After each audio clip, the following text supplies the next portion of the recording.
Welcome to New Tracks Modeling. New Tracks provides unique mentoring opportunities to enhance your modeling skills by connecting with talented modelers and manufacturers from around the globe who generously share their knowledge and artistic expertise. Build your confidence, refine modeling techniques, and share your projects with a supportive community of fellow modelers, all while enjoying the world's most rewarding hobby. Join us every Wednesday at 7 p.m. Eastern on Zoom and YouTube for our free live program. Missed a program? No problem.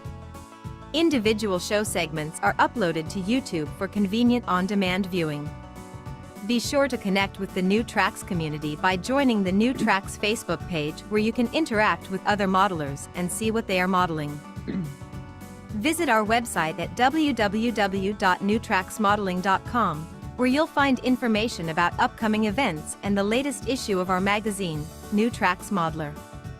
New Tracks Modeler features articles from builds on the show, exciting new products, and other great articles.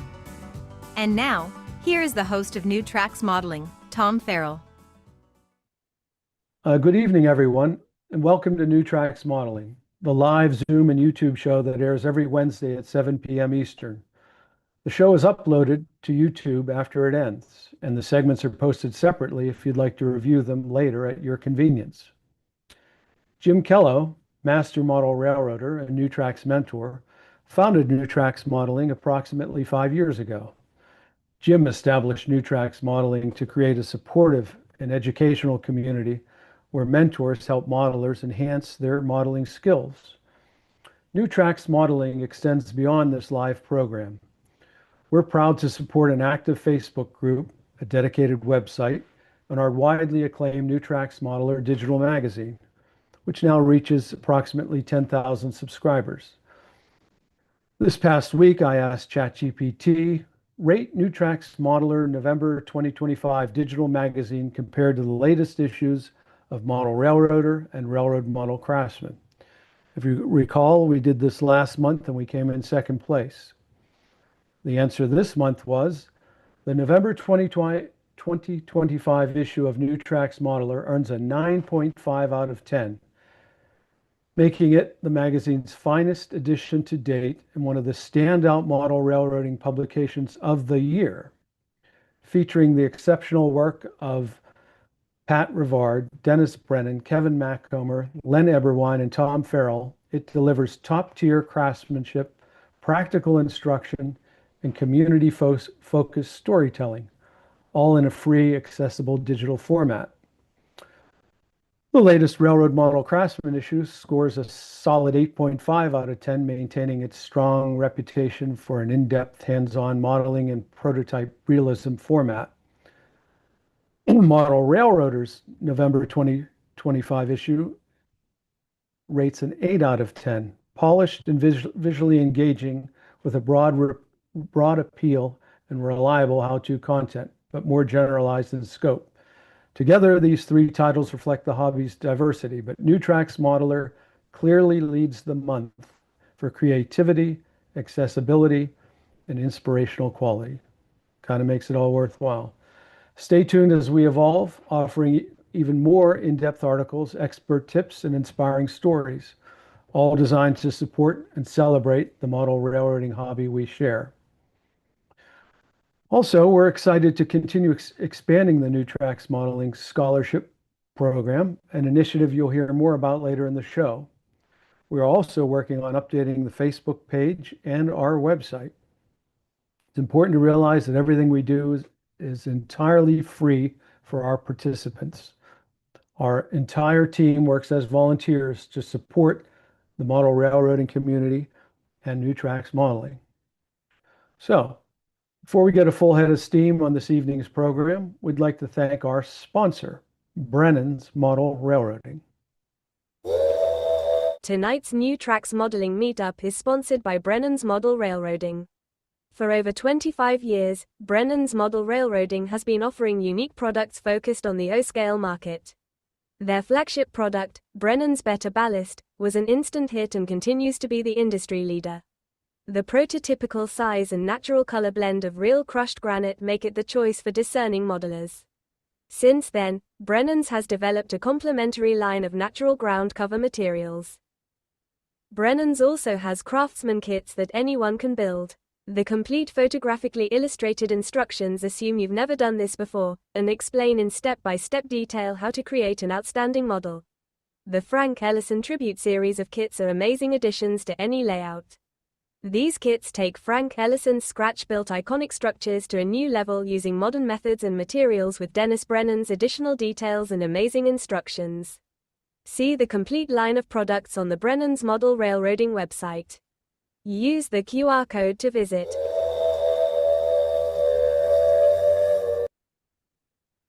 Every week, I encourage you to support Dennis Brennan, his site, Brennan's Model Railroading. Dennis not only supports the show, but he makes a scholarship donation, and he supports our magazine, New Tracks Modeler magazine. And it's not just with cash contributions that he supports our platforms.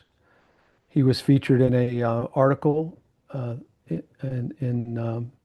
this month's New Track Modeler, and he also presents on the show on a regular basis. So if you're considering a kit or a gift as a kit this holiday season, consider visiting Brennan's Model Railroading, because he supports us all the way across the boards, and that's worthy of your consideration. So now let's look ahead on what's on this evening's program. We've got Jamie Bothwell, speaking of longtime contributors, doing his Mifflon Tower Part 2 in S scale. We've got the completion of Mike LaFond's F scale locomotives, Part 2 of 2, which is excellent large scale scratch building and kit bashing. We have our producer, Phil Edholm, who's going to review rewiring an O-scale club layout for DCC. These are sometimes more challenging than starting fresh because you've got all this other wiring in there. We'll see how that progresses. And then I'm going to feature a scratch build, Sanford and Son, for the ON30 Rustic Buff and Old Gothic. We've got Father Ron live tonight to close the show. And then we've got a Caboose, Jim Tulley's PRR in Baltimore and Ohio, PYA Division Railroad from the recent NMRA show. So it's going to be a good show this evening. I encourage our participants to hold to their 20 minutes. And so now I would like to feature the National Association.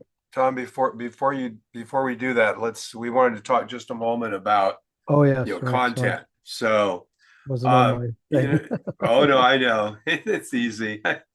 No big deal. So last week we actually started this discussion. We really need everyone here to do two things, and they're both related to how can you essentially help us get more presentations, more content, more information, become a New Tracks mentor. I mean, we'll go out and contact people. We can do that, but there are a lot of you that you don't want us just to call you. So this is a great way to do it.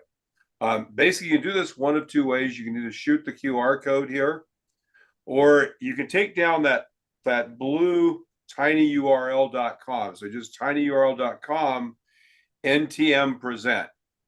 And so one of the things I just do is if you have someone in your division that did a presentation, go ahead and ask them to fill it out, and we'll contact them. We'll get them on the show, even if they've never been on before. I mean, take the opportunity to go ahead and contact some folks.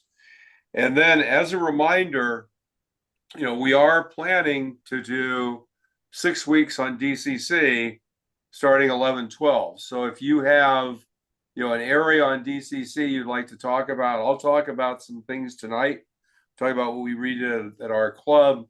Some of that will come into this, but if there's an area here, send me an email. Love to have other people take on some of these things about, kind of how do you do, wiring, what's important, what's not important, what are the different ways you might want to think about doing that.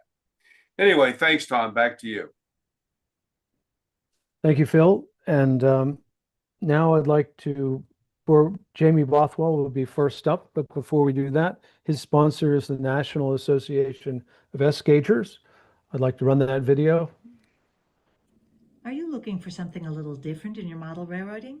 The National Association of S-Gaugers suggests you take a look at S-Scale. An S-Scale model is just 36% longer than an HO model, but it's 2.5 times the volume. The larger size translates to increased ease of maintenance, more durable details, and improved electrical and mechanical reliability. S-Scale modelers use accurately proportioned wheels and track systems with KD-style couplers. Exceptional S-Scale models and layouts are being built in both standard and narrow gauge. Locomotives and rolling stock are available from a number of manufacturers in both ready-to-run and kit form. Equipment is available both new and through an active secondary market. There are numerous manufacturers of track, buildings, vehicles, and details, both ready-to-run and in kit form, available for those who love to build. And many S modelers enjoy kit bashing and scratch building in the larger size S offers. To learn more, visit the website of the National Association of S-Gaugers. Here you will find the history of the scale, information about clubs in your area, see layouts and connect with current manufacturers and online groups, plus much more. In short, the website has everything you'll need to explore model railroading in S-Scale today. Come on board and visit soon. It really is the Goldilocks scale. It's a very nicely proportioned, and I'd say right behind that is the ON30, but I'm biased. So with that, I'd like to have Jamie start. Welcome to the show again, Jamie. We appreciate your ongoing contributions. And what have you got on board for us tonight? Part 2, correct? I say happy to be here, Tom. So thanks for those kind words.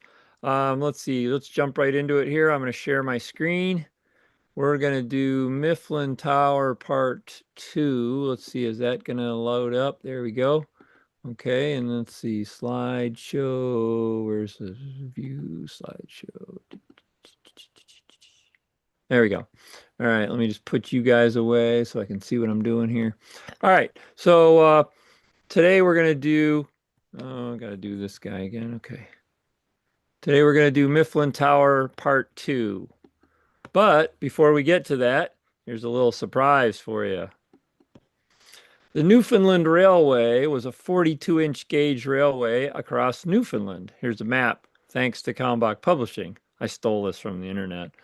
42-inch gauge railways were very popular across colonies from the British Empire, okay? So you saw them in South Africa, you saw them in Canada, you saw them in New Zealand. S-scale is actually the most popular scale for modeling in New Zealand because 42-inch gauge railways translate to HO scale track.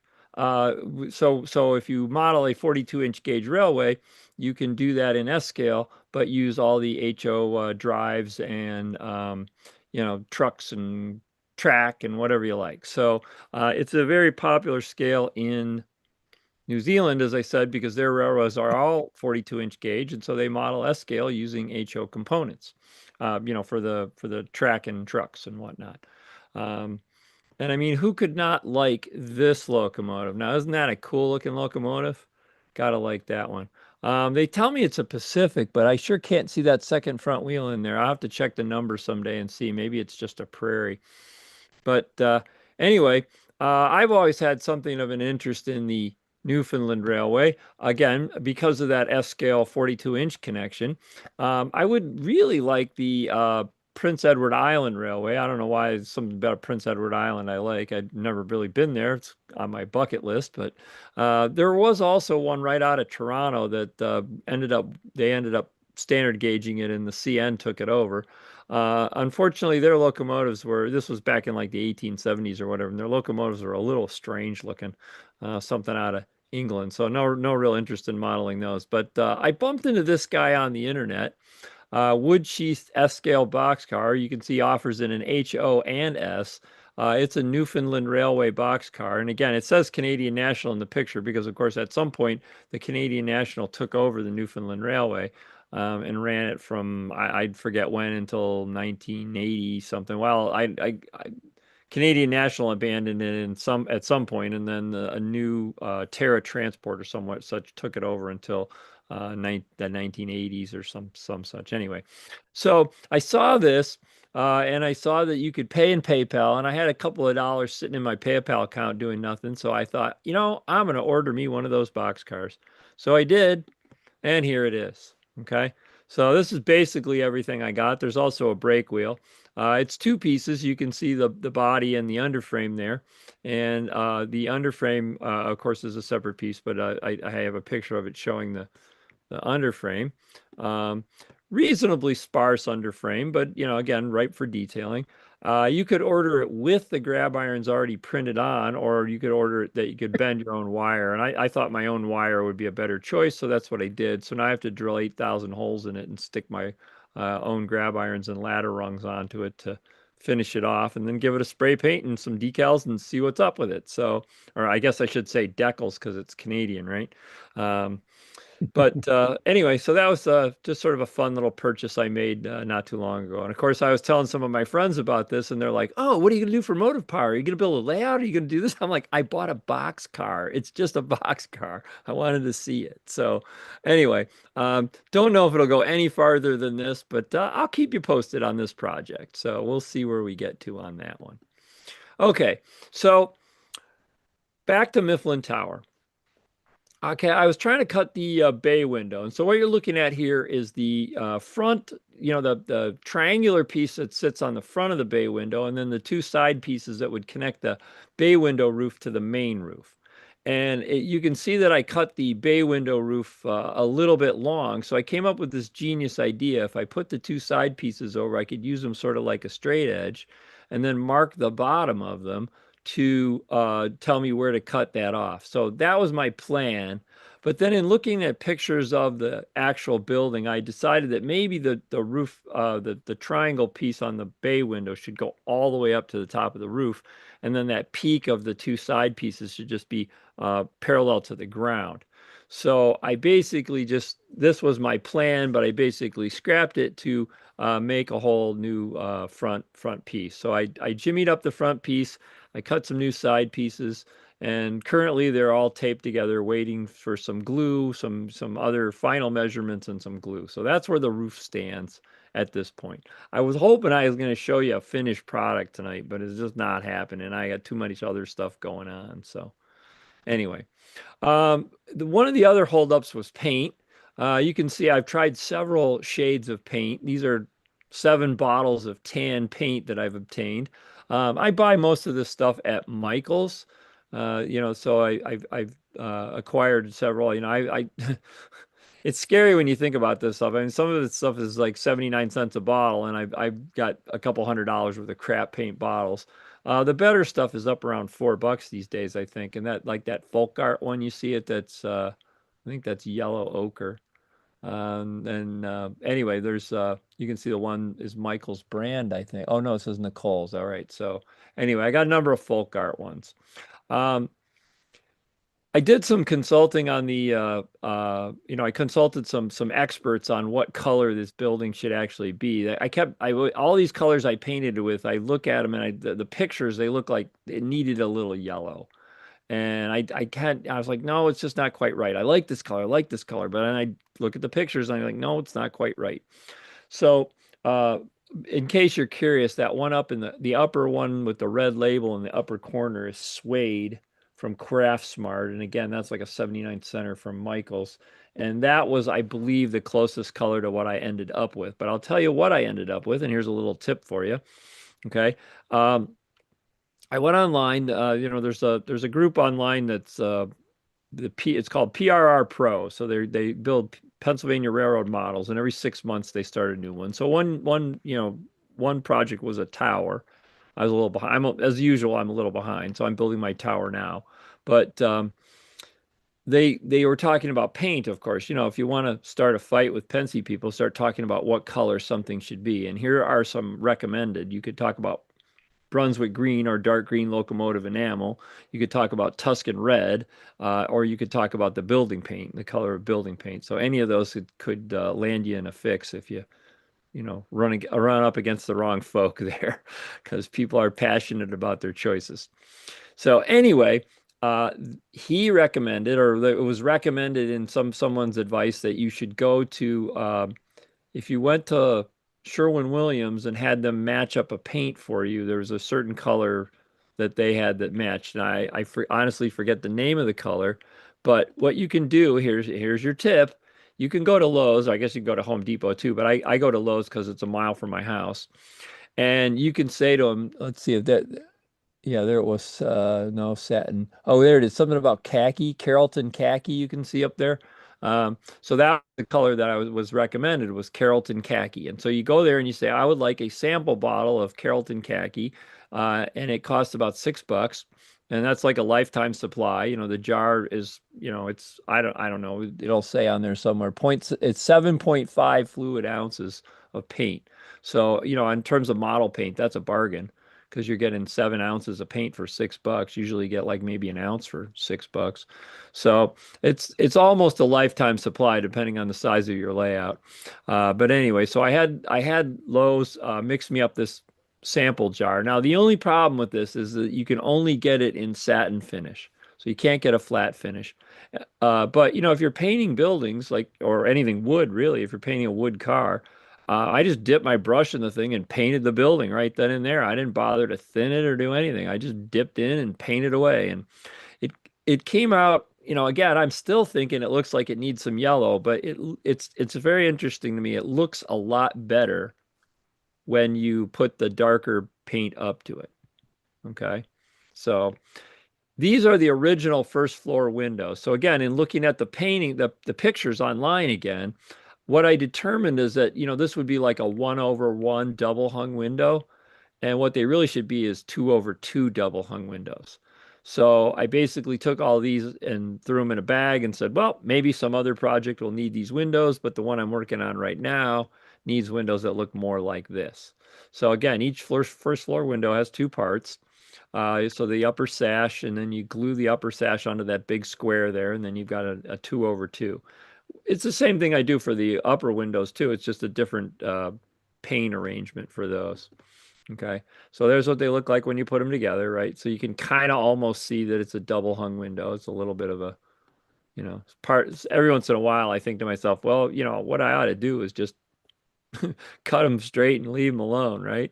So anyway, here are the first 6 windows. Here are the 6 windows for the first floor, plus the 2 windows for the sides of the bay. Okay, so the bay windows, there's the wall on either side of the bay sticks straight out, and there's of course a window in either side of there. So those are all the windows that were yet to install. So I resized those bay windows, and the first set I cut was a little small, so I cut a bigger set, and everything's all done up. Okay, so these windows are painted with deep burgundy. Again, that's a Americana Deco Art paint. I'm holding it here. Deep burgundy, and again, that was obtained from Michaels. Got that from Michaels. It's hard to see, but it's a sort of a deep red color. Deep burgundy makes sense. But these are painted, but in my photograph that doesn't show up particularly well. Sorry. Okay.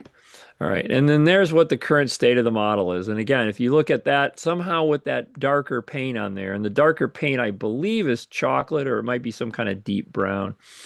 It's interesting I showed you guys a station a bit ago that I made for, it was I never forget the name of that railroad. Bay of Quinte. It was a Bay of Quinte railway station. It was actually painted with chocolate and vanilla. So the two colors was brown and white, and one paint was chocolate and the other paint was vanilla. Anyway, so there you can kind of see that the windows are red, showing up a little bit. And again, I like that, in the picture that color shows up pretty well, that Carrollton khaki or whatever it is. It shows up pretty well. Interestingly enough, if you read the actual formula for that paint, they're both the same color. I find this fascinating, so you'll have to bear with me. The recipe for either of those paints was take white base paint and add in sienna. No, not sienna, the other one. Ochre. No, not ochre, the third one. Umber. Add in umber. So the take white base paint, add in umber, and the one you add in a little bit of umber, and the other you add in a lot of umber. But if you think about it, basically both of those paints, the light building paint and the dark building paint, are both white base with umber. So essentially they're the same color. It's just a different hue, I guess you'd say. Interesting. So sorry, I find that fascinating. But anyway, that's about what I've got for tonight. Again, the tips I would leave you with would be you can get that building paint mixed up, and if I've done this before. I was painting a reefer, wood reefer, and it was pre-printed sides, but I needed to paint the ends. So I took the pre-painted side in, and they scanned it with their scanner and mixed me up paint that matched pretty well. It's not perfect, but it's enough that if you put a little weathering on it, it'll probably do that. So if you've got a paint you need to match, and you can paint it with latex paint, there you go. So just go to your local home store and ask them to mix you up a sample section of the paint. Okay. Let's see. What was my other tip? I forget. I thought I had another one, but anyway. So Hey, anyway, Tom yeah. Farrell here. Just a couple questions. Why can't you get flat? They always offer flat, eggshell, semi-gloss, gloss. You'll have to talk to the people at Lowe's. When I went in, I said I would like flat, and they said, "Oh, we only have those samples in satin. That's just all they make." Oh, So okay. yeah. The So I second mean, yeah, if question. you want to buy a gallon of it, if you got a No, no. really, really large, if you're building a big layout and you got a lot of buildings to paint, you want a whole gallon, they'll sell you flat. But if you want the little sample, you can only get it in satin. And It's probably that it's probably paint, because that's the base they have. Yeah, whatever. I mean, they have flat base too. So yeah, whatever. I guess my guess They is only that they only want to carry one size type of sample. Right. right. Yeah, my bet is that satin is a good, it's halfway between flat and gloss. And people come in, they don't want to carry, they don't want to have 20 different kinds of those I guess jars. they're not pouring off they have pre-made Yeah, bases. yeah, Is what it is. they have the pre-made bases in the Yeah. little sample I jars. So forgot yeah, about that. Second yeah. question is how is that paint is it thin enough? It's not too thick I mean, could you notice the difference? It's pretty thick. It's really thick, but it spreads well. So, it's like I said, you would not be able to put it through an airbrush. It's No, but not not in its current state. it's not covering detail per se. You're okay with Yeah, how I'm just painting the side of a building with it, so it's fine. okay. I mean, I'm sure you could thin it down if you wanted to, but I didn't see any real reason to. So, Yeah, I was just curious. No, yeah. it's a good Is that their interior latex paint as opposed to exterior? I believe it's interior. Yeah, Mm. it's I think, yeah, I'm pretty sure it's an interior paint, but I don't really know. Yeah, I'm I sure. want to go try it. I just paid an exorbitant amount of money for a new old stock bottle of a particular color. And, I got whatever it is, an ounce and a half for like 20 bucks. Yeah, And yeah. so it's a base color for my structures. And so to get 6.5 ounces of it or whatever it is, sounds like a great idea. I'm going to try it out. Yeah, yeah, Yeah. I would recommend it. I've done it a couple of times. A friend of mine, actually a guy who was a presenter on New Tracks way back when they did an S scale building. It's kind of what got me roped into this whole shenanigans. That he put me onto it to do that. So That's a good anyway, tip. Yeah, I so like it. here's the box car. So right there. Yeah. Oh yeah, yeah. Anyway, Any other questions for Jamie? Well, thank you, Jamie. Appreciate again your ongoing support of the show. yeah, like I say, I hope to show you not too far into the distance. I'll show you a painted box car and maybe the interlocking tower all done up. So um, we're having a club meeting in a couple weeks, and the guy's got a layout. So hopefully my December presentation will be a little bit of a layout tour. So that ought to be fun. Little sneak preview there. See if you can get one of those gimbals that Phil uses. That seems to be magical. Oh yeah, well it'll probably be mostly stills, but Oh, maybe okay. maybe I'll talk to Phil. Do So that. He's happy to help you. okay. I always like to volunteer people. Next up, I haven't seen him on the show, but it's Mike LaFond. He's But not before, here, Tom. yeah, I didn't think so. Well, let's run the My Build video, and then we'll jump to our very own Phil Edholm, and we'll have Chris Course on after the My Build video.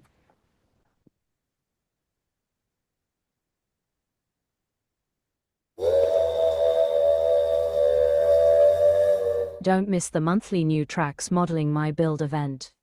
My Build is where the modelers of New Tracks show what they have been building. See amazing modeling with some My Builds featuring specific topics for modeling. If you would like to have your models included in the My Build, please email your modeling photos to Chris Course at railrunner130@hotmail.com. If you are a first-time My Build participant, please include a photo of yourself.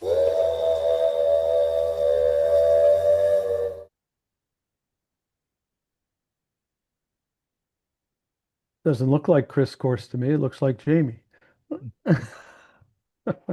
I'll take it. There we go. Yeah. There he is. Hi, thanks, Tom. Hello, everyone. Jamie, I just put a Facebook page for the Newfoundland Railway in the chat there, for those that might be interested.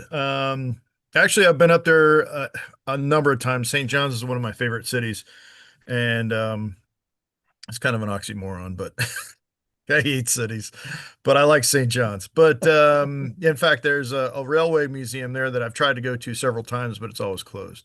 But anyway, all right. So tonight we'll talk about the upcoming My Build. The next My Build is November 26th. Anything goes. The submission deadline for that is November 23rd. So whatever you've got, whatever you're working on, whatever things you'd like to share. I noticed that there have been some pretty neat 3D printed items that have been shown tonight. And oh, I'm sorry, I forgot about the boxcar. So that's a kind of nice thing, is kind of the stuff you find. I do the same thing. I'll buy something that's partially built, and I'll finish it off. That's kind of a Martin thing too. But anyway, please send us whatever you can. If you have not submitted before, please include a photo of yourself, and also please include a brief description. That way we can talk in the event that you're not present. Coming up in December, we're going to have a challenge show. It'll be layouts. That'll be December 17th. Submission deadline for that one is December 14th. But for that, I think that about covers it for tonight, so I'll turn it back over to you, Tom.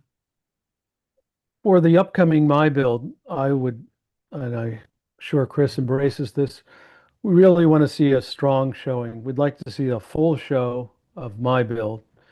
And to do that, not only do we ask our viewers to participate on Zoom here, but our YouTube audience, which is 10 times the size as our live Zoom audience, take the time to send your photos and a description if you can't make the show. But let's see if we can knock it out of the park for November. Let's get back to basically having a full show of My Builds. And what I'd ask our Zoomers here to do is, yes, we appreciate you guys participating, but we want to go beyond our regulars. So what I'd like our Zoomers to do is, I know you all know railroaders, model railroaders. Reach out to a model railroader that you know that hasn't been on the show, and let's see if we can get some new participants for the My Build, or at the very least have them submit photos to Chris, and let's get this thing rocking and rolling. It has a track record of being one of the most popular segments on New Tracks, and I don't want to see it fade away, and neither does Chris. So let's see what we can do collectively as a team, as a group, to make this next one harken back to full shows. Agree with that there, Mr. Course? Oh yeah, definitely. The more work you give me, the easier to be on Tom. So Exactly. Because yeah. Tom doesn't want to do everything. Okay. All right. Well, thank you, Mr. Course, for your participation and your support. I don't believe we have Mike on, Mike LaFond for part two. So we're going to go to Phil, our producer, and then after Phil, if Mike's around, we'll go to him. If he's not, then I'll do my presentation. Thanks, So Tom. welcome. I'll let you go chase Mike down while I talk here. Yeah, I already How's sent him that? an email. So, okay, Cool. you're on. Thank you. Well, before I start, I wanted to let everybody know that this is in fact sponsored by O-Skill Central. They are one of our sponsors segments, and in fact, but have an exciting announcement next month about O-Skill Central and who we're going to have driving the O-Skill show. So I'm going to wait until we're ready to make that announcement. So right now, before I start, I'd like to run a little ad for O-Skill Central.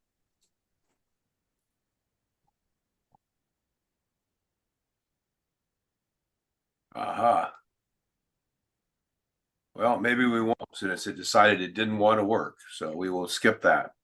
Okay, so tonight I'm gonna talk about something that I think may be of interest to some of you, not of interest to some others of you, but might in fact be maybe some interesting topics in it. So what I'm going to do tonight is talk about essentially redoing a layout from DC to DCC on a relatively large, if not in square footage, in length layout. So first slide, you don't need to try to grab screenshots or take photos. I always do this when I do things at physical events. This is a link to a PDF of the presentation, so you can just grab that either now or at the end if you want to. So I put in a few just kind of general photos of the club that we have. I think I've shown this before. With the top is kind of our entrance. You come in, what you see in the middle photo on the top, there's kind of a nice little lobby, the exit on the back, a little bit of case. And then I put a few shots in of the O-Scale layout. Basically, this is the way we're kind of laid out. The building is actually used to be an old stables for the racetrack. And when they moved the horses to better facilities, the model railroad moved in and took over. I think they actually swept out the horse leavings, but I'm not 100% sure. So basically, the building's about 36 feet wide. The space we occupy, the building's actually a little bit bigger than this. We occupy about 110 feet, have about 100 feet of our O-scale layout, and it's about 16 feet wide. We have essentially, you come in this door typically. I'm hoping you guys can see my mouse. And you go through a public aisle, and this is typically the exit door. This area right here is 2 stories with a locker room below and a meeting room above. HO layout on this side of the aisle, O layout on this side of the aisle. So the track plan is basically a double track main line. Absolutely very good for public events because you can just run trains. Very large minimum radius. It was originally built as a crew cab DC with the power supplies and block wiring at the dispatch panel there in the middle. 9 DC blocks on each main line, a few additional blocks on the path to the freight yard, a couple of return loops, a couple of yards. And then what you can see is a whole bunch of areas requiring duck unders or crawl throughs to get to them. I actually put a few pictures in just of the layout. I thought it might be kind of interesting. If you want to come back, you can pause it here and see. But basically, these are numbered as to kind of what you see as you walk through the room with the layout. You start by seeing kind of a mountain scene with a trolley that runs around it, not terribly realistic, with narrow gauge below. Then if you kind of look to the left, there's a city in the distance, but a view block to kind of block the view of that. If you look down, you see the narrow gauge and some other kind of stuff lower. You see kind of how the view block works in blocking the city there. Then you move a little further up, and there's a large hill again doing a view block. That hill is actually sitting on top of the retaining wall. It's all made out of foam, and it can be removed so you can do maintenance in that area. And then as you walk a little bit further, you start to see the city, and you kind of get a view of the city over a passenger yard. Then walk a little bit further, and you look down and you see a passenger station. Then you see a city. If you remember, about 3 years ago, I talked about using PowerPoint and printing. Most of that city was printed at Costco as 20 by 60 inch prints, and then photo glue attached to masonite to make a city. When you're this far away, and this is where the public view is from, it actually doesn't look bad. Then we have a little bit better city up front, redone actually fairly recently, and then you start seeing some pictures back across from about where the dispatch station is.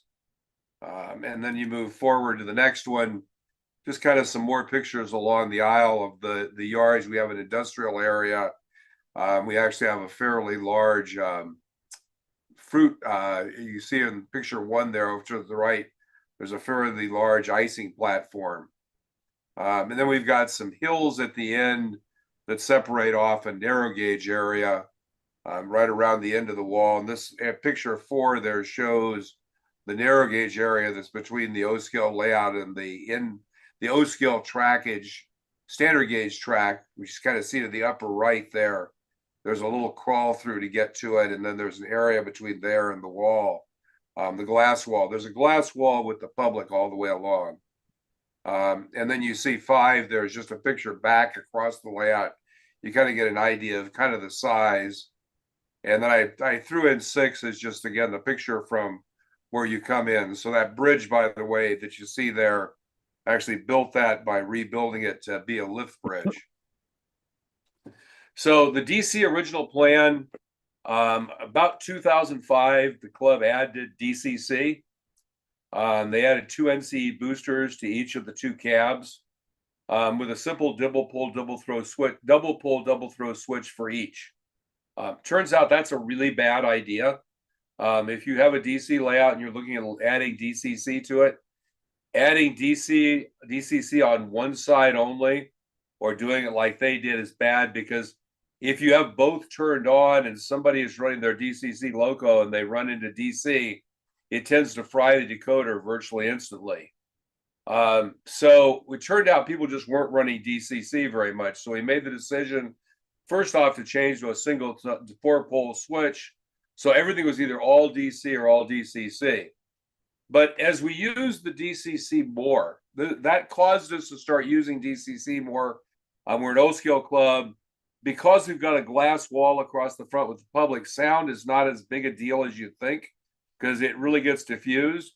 So we bought the NCE 408 decoders. We got a great deal on them years ago. We bought about 30 of them for about $28 each, I think, at the time. And they're a 4-amp decoder. So we basically converted all the club locos to DCC. We gave them to members that would run their locos regularly on the layout or leave them on the layout. So we started running DCC pretty much all the time. And we started seeing this really interesting issue. The longest piece of wire from the dispatch panel where the DCC boosters were, because they were just wired in where the DC originally was, out to the farthest block was right at 100 feet. And it turns out that started causing some interesting problems. So I had an Atlas locomotive. So again, this is O-scale.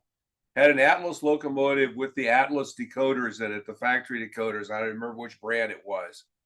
But I started noticing that occasionally, and it seemed to happen down in that area, the horn would go on and you couldn't turn it off. And the only way you could turn the horn off was you had to take the engine up and basically do a reset CV on the locomotive and reprogram it from NMRA. And after you ran the locomotive for about 3 hours, that would happen. And of course, as we all know, as you increase the heat on a circuit board, you increase the probability of a bit error. And if you get a right bit error, all of a sudden the horn is on all the time because a CV got written wrong. So we knew there was an issue. And then we had 2 members that went and bought Sunset locomotives with new lock sound decoders. And all of a sudden we found that those locomotives became zombies in that same area. They would run through that area and they would just lose control and they would never be able to reestablish the control. And this is what we found. So if you look at this, the upper left is a DCC signal with no load. Basically, that's a resolved DCC signal and what it looks like. On the right, you see the lock sound decoder with a relative short DCC bus. So what you're seeing there is actually those little bursts that you see between the DCC signals. That's the pulse width modulation circuitry in the decoder. So the way a decoder works is it's not like a power supply where it varies the voltage. What it does is it takes the 12 volts it applies to the motor and it cuts it on and off so many times a second. And that actually, if you look at it, that's a 40 kilohertz PWM circuit. What happens when you look at the 90-foot or 100-foot out to the end of the block, at that far block is what you see on the bottom. And all that noise makes it so that in the decoder, there's the circuitry that figures out what the digital signal is in the DCC. It can't figure it out. And so what we realized is that we had to actually really completely rewire the network or the layout. And so we had actually started before some discussions around what were our DCC system goals, reducing wiring. I'm not going to read all of these. You can read through them. But really it was about how do we do something that will have the capacity to support whatever we want to run on the layout and will be maintainable and will be something that we don't have to worry about how we turn it off when we leave. The other thing we wanted to support was a CTC system. We had acquired Chubb components and New Jersey International Signals to use CRMRI to run a full signal system. One of our members actually developed a CTC plan based on a 1961 Southern Pacific plan. That increased, by the way, from 28 to 120 blocks on the layout. But we wanted to make sure we could accommodate. So this is actually a real full, complete track plan of the layout. To do that, what we figured was we now needed to change and get those buses to be only 30 feet long. So we decided that we would change from having a centralized location because the layout is that 100 feet long. We would put in 3 power stations, one in the front of the layout, in the middle, one in the back on either end. The one on the right is actually under the mountain. So if you look, there's a mountain right here. It's under the mountain, and they're all either on the aisle or here where you can get in and get to them pretty easily to work on them. And so that was actually the decision that each one of those places we would build a power station and a detector panel. So 3 sets, 3 distributions. So in each one of those, what we decided we needed to have was a very specific set of components. So the first off, we had to have 2 boosters. They have to have transformers that power them. Those require 120 volt power. We wanted to have a DC power supply so we could have not people plugging wall warts into outlets, because the problem is when people plug wall warts into outlets because they build a lit up building, an illuminated building, and they want to power it up, they plug a wall wart in. They have to remember to unplug it every time you have a show. So by having centralized power, when you turn it off, and we have 30 amps of power at each of those locations, we've got 90 amps of DC power for anything on the layout. That's not for turnouts. That's just for essentially what I would call accessories. And then a panel fan. So the way we basically designed this is that there's a relay in this box that is connected to a 12 volt trigger that comes from the center location at our dispatch panel. So when you put 12 volts on that wire, what it does, it pulls in this relay, which pulls in 110 volts to the terminal strip. There's also a power selector that's a center off, single pole double throw switch.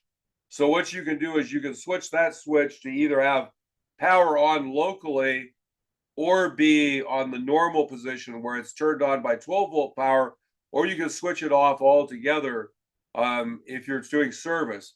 But what's cool about this is that the 124 volts goes to a wall outlet. So if you're servicing the panel, you can actually unplug it from the wall and not have to worry about 120 volt power. The other thing the 12 volt feeds is this panel, this board, and I'll talk about that in a moment. This is actually a circuit breaker board that allows us to switch from DC to DCC all across the layout at the same time and kind of manage that, because we decided we wanted to be able to run the two main lines in DC for members to be able to test locomotives and for shows when we do show events. So that's also done by a 12 volt trigger, and that board is powered by this 12 volt trigger wire here. If you look at the DC and DCC wiring, what we do is we have two boosters. We cross wire those because these two circuit breakers here, which are 1 and 2, they actually feed where we have, you'll notice the DC from cab A and cab B. So these two circuits here feed the main lines. These field all the other switches, spurs, etc. Those all run up through this. They run through circuit breakers. Then they run through a DC, a relay switch to allow us to choose DC or DCC. Then we've got an on-off switch with a light that tells you whether there's power.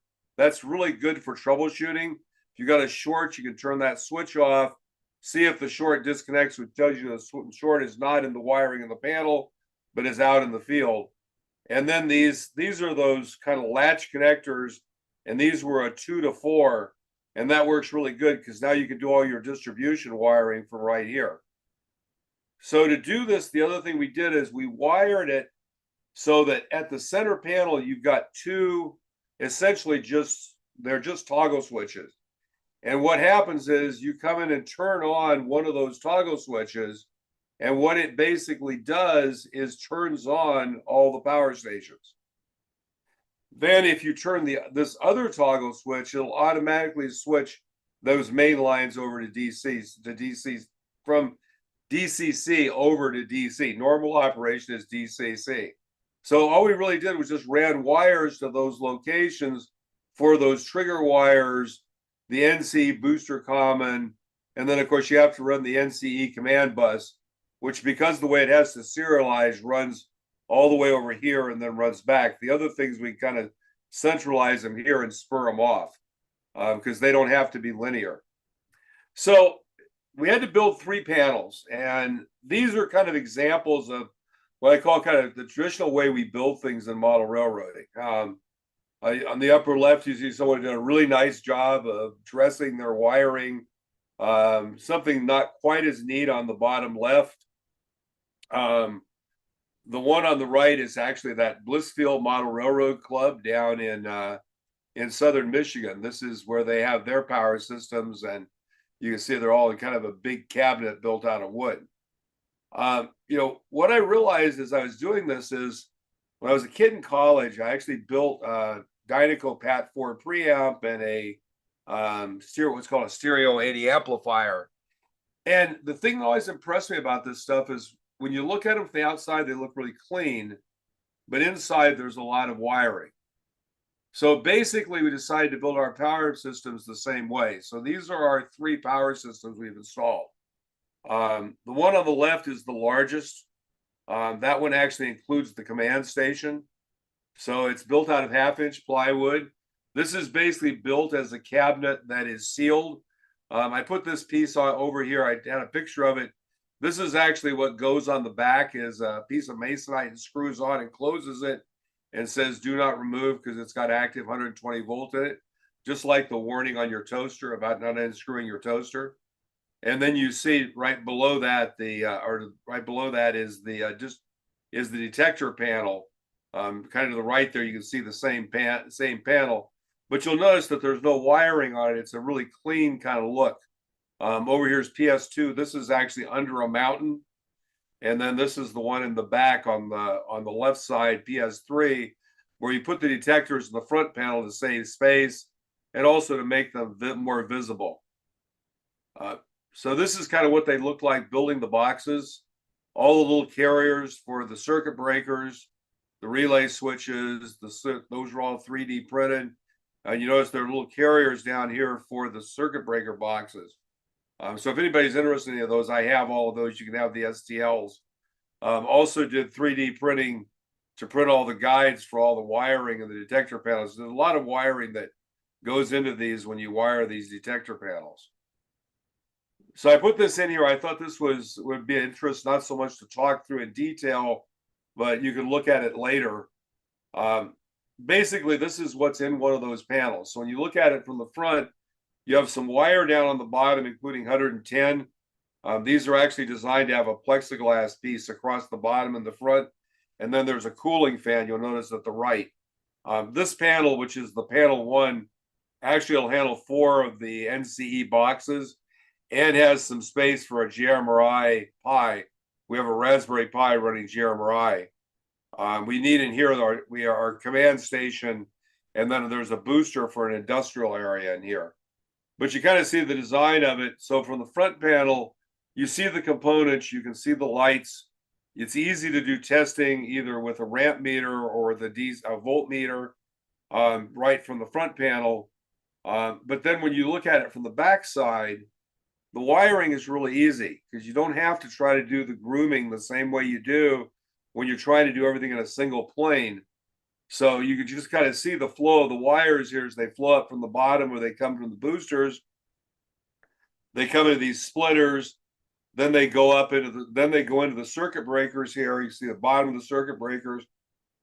They come out of the circuit breakers, they go into the relay board, come out of the relay board here and go up high up here to the switches, then from the switches to the output at the top. It makes it really easy, and because again, we're putting on the back here a solid cover, it makes it a closed unit. We have these little DC power supplies to the side. I actually 3D printed a cover here because there is 110 volt wiring that goes into those.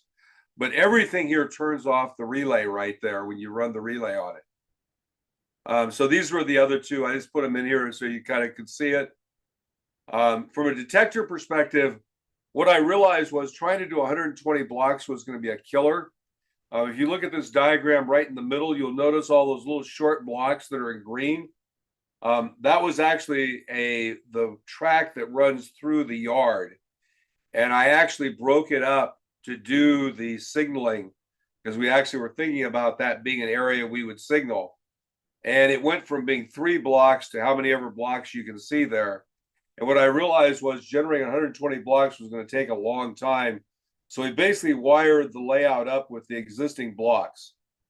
What we did is, for example, this block was wired from here to here and then had a wire that ran all the way back over to the dispatch panel. What we did is we cut that wire right at the beginning of where you had actual drops to the rail. And then we wired it to the nearest detector panel or nearest power supply, which would be around about here. And what we did is we did it 2 ways to make this really simple, and 2 things I heartily recommend if you're building a layout you think about. For the DCC distribution wire, we use this Chinese 12 gauge zip cable, which I understand is actually really 14 gauge. It's aluminum wire coated in copper, so it's not great for high current. It's may not be great for audio, but it's absolutely superb for DCC. The other thing that's nice about it, because it's zip cord, where these two are glued together, you don't have to worry about twisting the wire because it solves the same problem for you. And basically you just clip it open, strip it off just like any other wire and connect it up.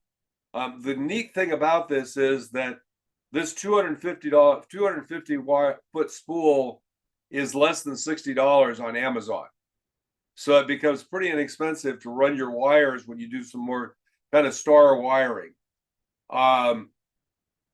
So the zip cable, make sure, this is the name of it on Amazon, install gauge 12 gauge wire. It's rated at 15 amps. And then what we did is we use these lever connectors, Wagger or Wago, I don't know which it is. These guys, you basically open this little lever here, stick your wire in, clamp it down, and they can take anything from a 12 gauge wire up to about a 24 gauge wire. And it makes it really easy, going back to this idea, when you get out to the end here and you've got to connect it, you just put a couple of those Wagos on. You're not soldering. And the beauty of those is when you come to troubleshooting because of shorting, it's really easy to take them off and figure out where the problem is. By the way, you do the same thing for our 12-volt DC. We use 14 gauge there, which is equivalent to 16 gauge plus a little bit. We use blue and brown, so it's very identifiable between the DCC wiring. This is good for about 12 amps. We have a 30 amp supply, and again, we use Wagos and terminal blocks for distribution. These are our detector panels. So this is one actually, as it's wired. What you have is 4 detectors. They tie to those 4 circuit breakers in the power stations. If you know the way these work is one side from the track goes here, one side goes over here. This got a little bit more concentrated than I realized when I actually put the wire in. What we have for each one of these a definition of everything that's connected, where it is, which detector it's connected to.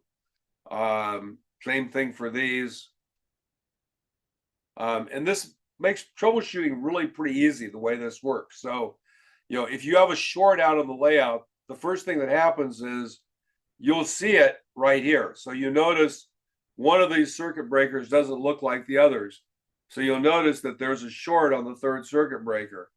You can now use this switch to test. So if you turn the switch off, so you disconnect the layout from the circuit breaker, if the circuit breaker immediately goes back and says there's no short, the short is out in the layout. And then you can troubleshoot just using a ramp meter to make sure there's not a problem out the detector panel.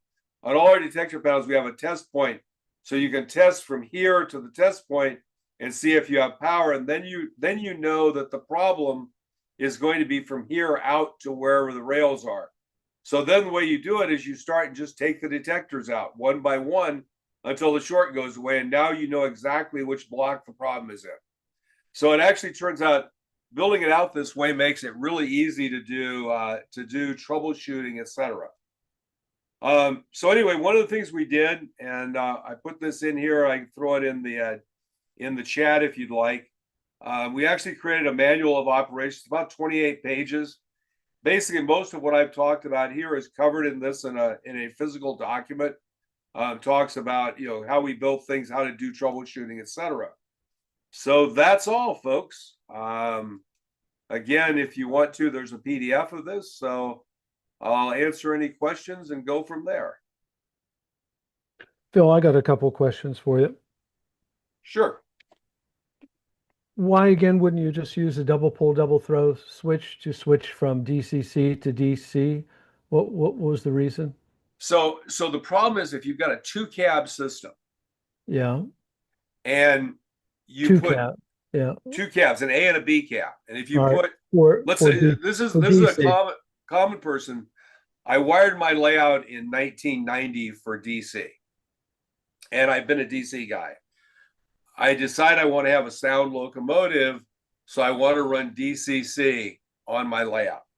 So I go and I buy a power cab and I connect it up, and I put a double pull, double throw switch on cab A.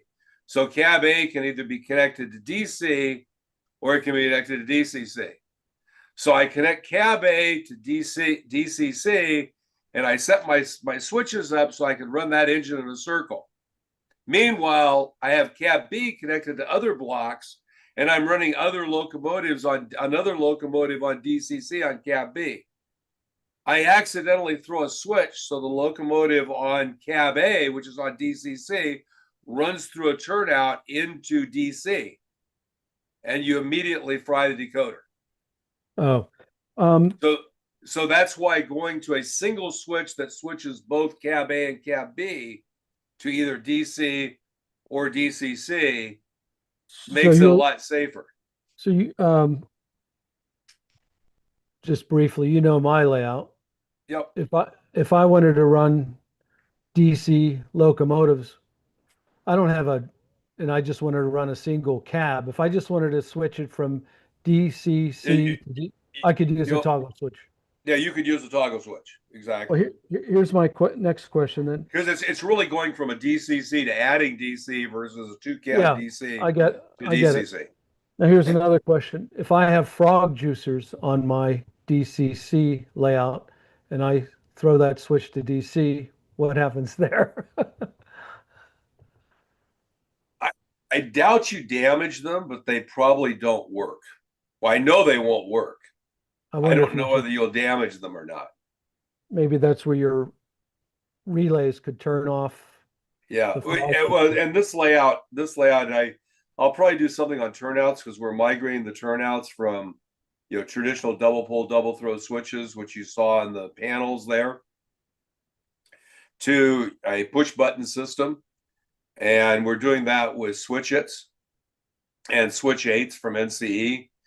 And so, but the turnouts are all wired where they have a relay for frog power.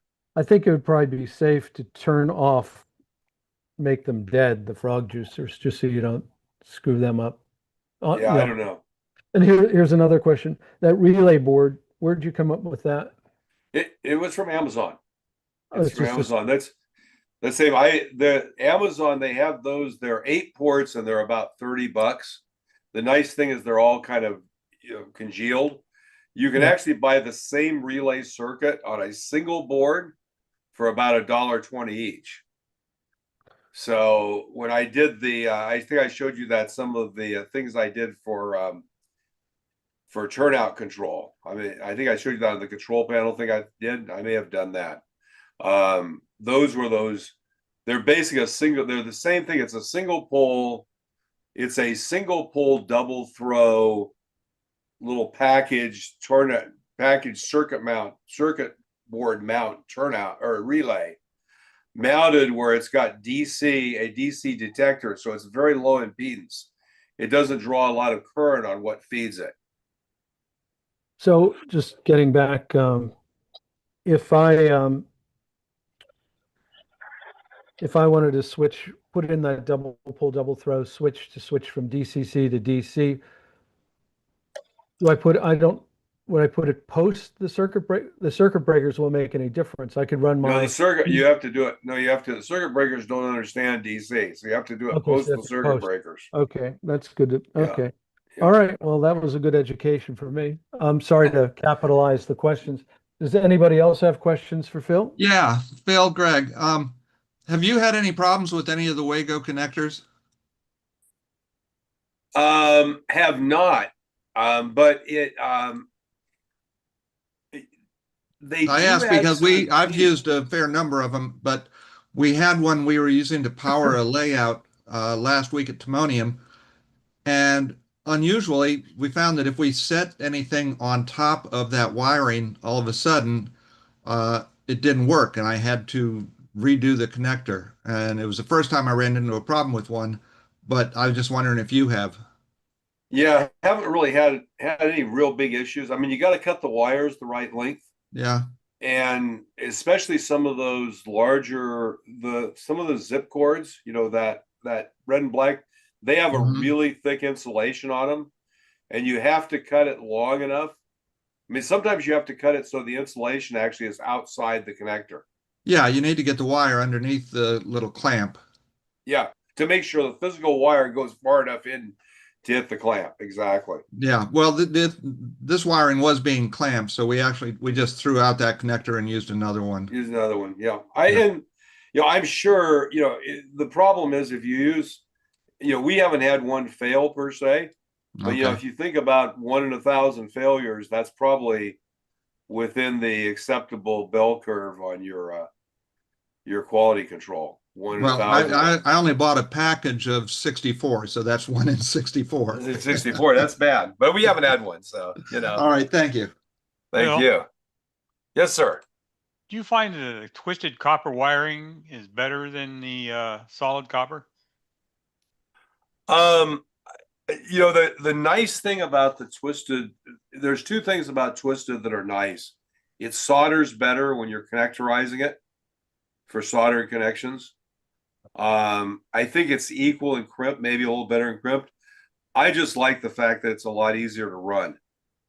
I mean, what we did, we had this huge problem that we had a lot of wire under the layout that had been there for a lot of years. So one of the things I wanted to do is I wanted to start with all of the new wiring being identifiable. And so everything is either that red or black or the blue and brown. And what we did is just did the thing where you buy a 2-inch pipe and you cut about 1-inch pieces off of it and cut a slot in them. And then, so you can put stuff in and out of them, and then drill a hole, 2 holes opposite, so you can put a screw in. And we just put those in about every, basically on the joists that carry the bench work, which it's all, heavy duty. So it's about 4 feet apart. And then we just ran the wires through that and just let it hang through that. It works pretty well. Running your power to your turnouts, are they all run separately from a power source that you don't use on your track? Your track power is all run by itself, isn't it? Like you're running your power. In terms of the turnouts are all switchmasters or tortoises. Yeah, but they're separated from the power to your track. Like you're not using the power you're using to your track. Right. No, that's so well, the original design was a centralized panel with double throw switches. Those run out, and what and I can do this, there's interest. We do the DCC stuff. I'll try to show some of these circuits. I have some of these circuits nicely drawn up, but basically what they did was use, and I didn't do this, but it's absolutely brilliant. They used a diode to basically control the DC voltage through a relay. So essentially you have 2 wires running out. They run to a switchmaster. There's a resistor on the switchmaster to get down to 3 volts. I use them on mine. Before the resistor, they take those 12 volts, they run it to a relay, but they put a diode on so that the relay only pulls in when the 12 volt positive is on that side of the circuit. So the 12 volt, when you have flipped the other way, the 12 volts doesn't go backwards through the relay, because that's bad for relays. So basically, it's a real simple circuit you put out there. And then the relay gives you, basically 2 poles. You use one for the frog and you get the other one for an accessory if you want to. If you have a local LED, if you got a local signal and all you want is a red-green for turnout direction, you can do that right off the motor and parallel the motor. It's got a wiring diagram for it.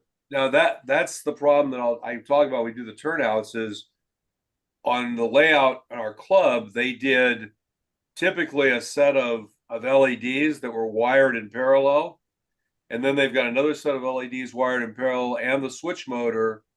And it turns out that when you look at these digital circuits like the switchits, they don't put out enough current to run that. So that was why we ended up doing some relay stuff. Anyway, a lot of detail there. Want me to run that O-scale advertisement for you? Yeah, go ahead. Let's see if you can do it. I don't know why mine decided it didn't like it. You might not like it. We'll see what happens. Who knows?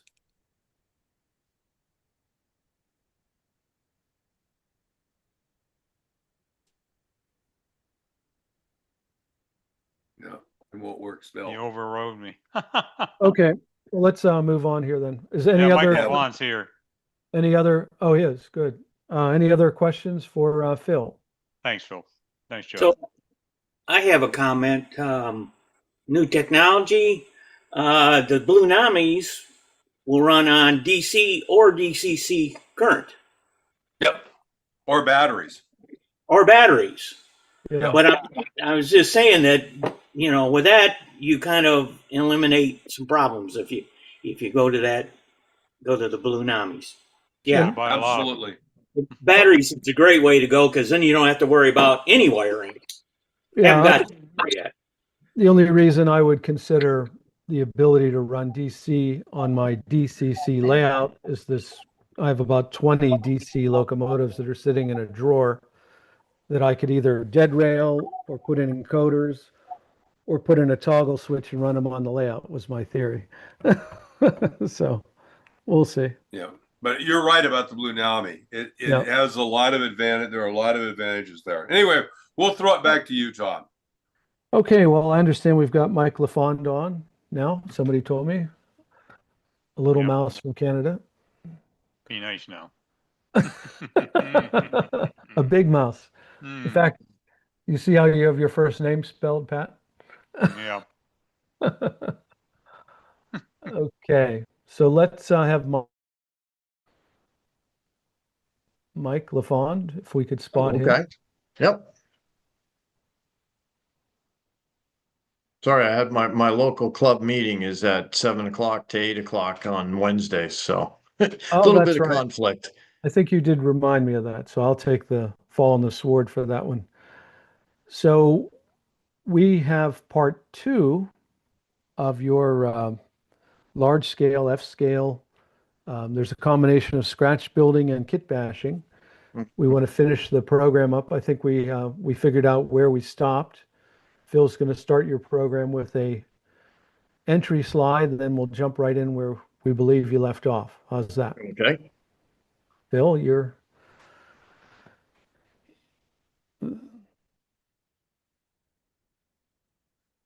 so this is part two, and you're on. Okay, so this is just showing the inside of the cab of my 10-wheeler. So the back head is just a piece of, I think it's 1.5 ABS with a piece of polystyrene glued on the front of it. And then all the detail gets added on top of that. So all the rivets are, I don't remember whether I did them with little nails or whether I did them with little chunks of polystyrene rod. I've done both, so I don't remember which one this was. But you can see there that all the controls are there that should be there. So there's a lubricator, there's a gauge light, there's a Johnson bar plus a lever for the cylinder cocks in there, and it's all functional. What else we got? All the complete injector material is in there with the controls for the injectors. There's an LED in that little brass gauge light so that when I turn on the headlights, I get a light in the gauge light as well as a light in the firebox. Now that came with, Bachmann makes them with firebox lights. So, that's nothing special. But yeah, the gauge light, I turned that out of brass. And then the LED goes up inside there, and there's just a little opening on the front of it, so it shines towards the gauge without shining into the rest of the cab. And this, of course, was taken before I put the crew in there as well. So there is a crew in there that I created using Sculpey clay. Oh yeah, the picture down at the bottom there. So I managed to salvage the firebox door from the original Bachmann backhead and attach it to the backhead that I created. Okay, next slide. So now on to the tender. I actually used oak to create the frame. And you can see in the corners of the frame is the prototypical brackets, and I designed them and 3D printed them and stuck them in there.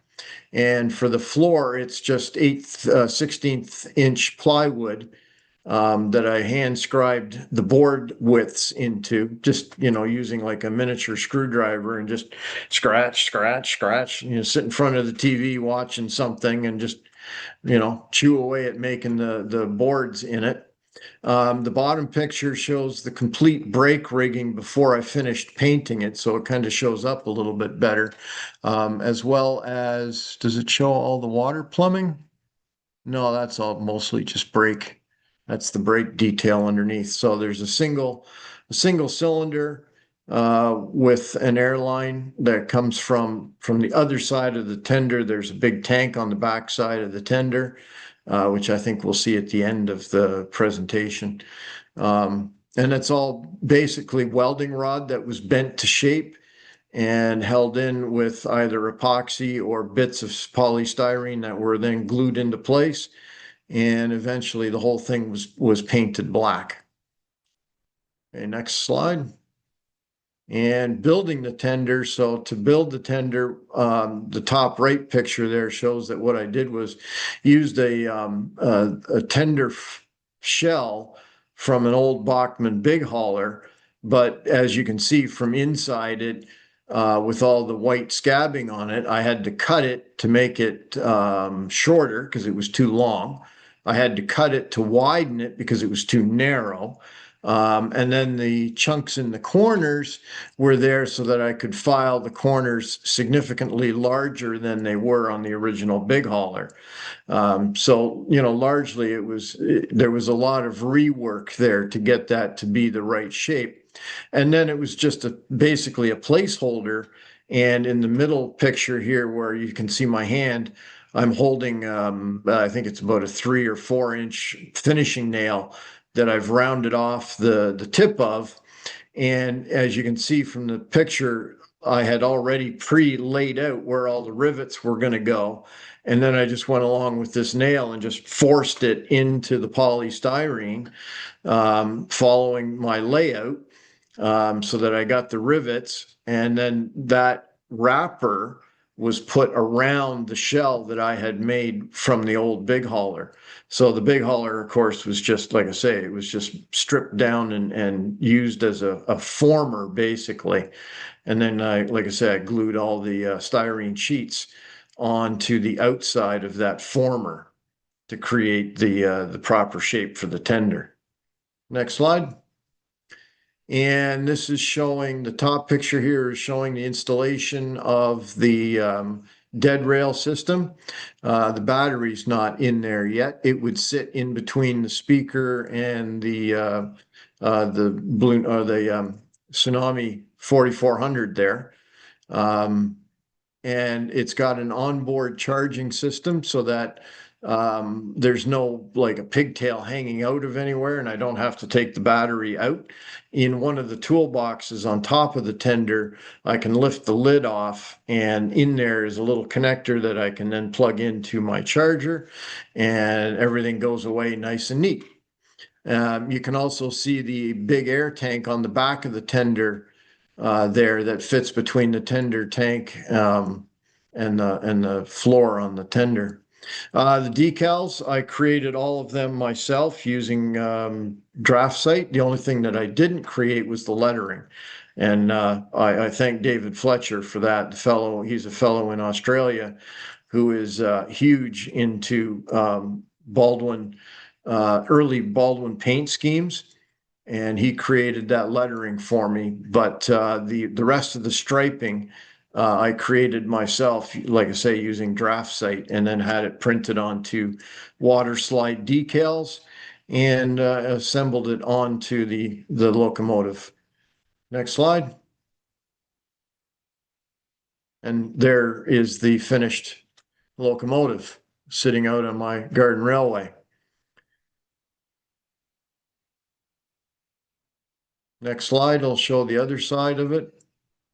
Yeah, so there you're seeing the engineer's side with the air pump. It's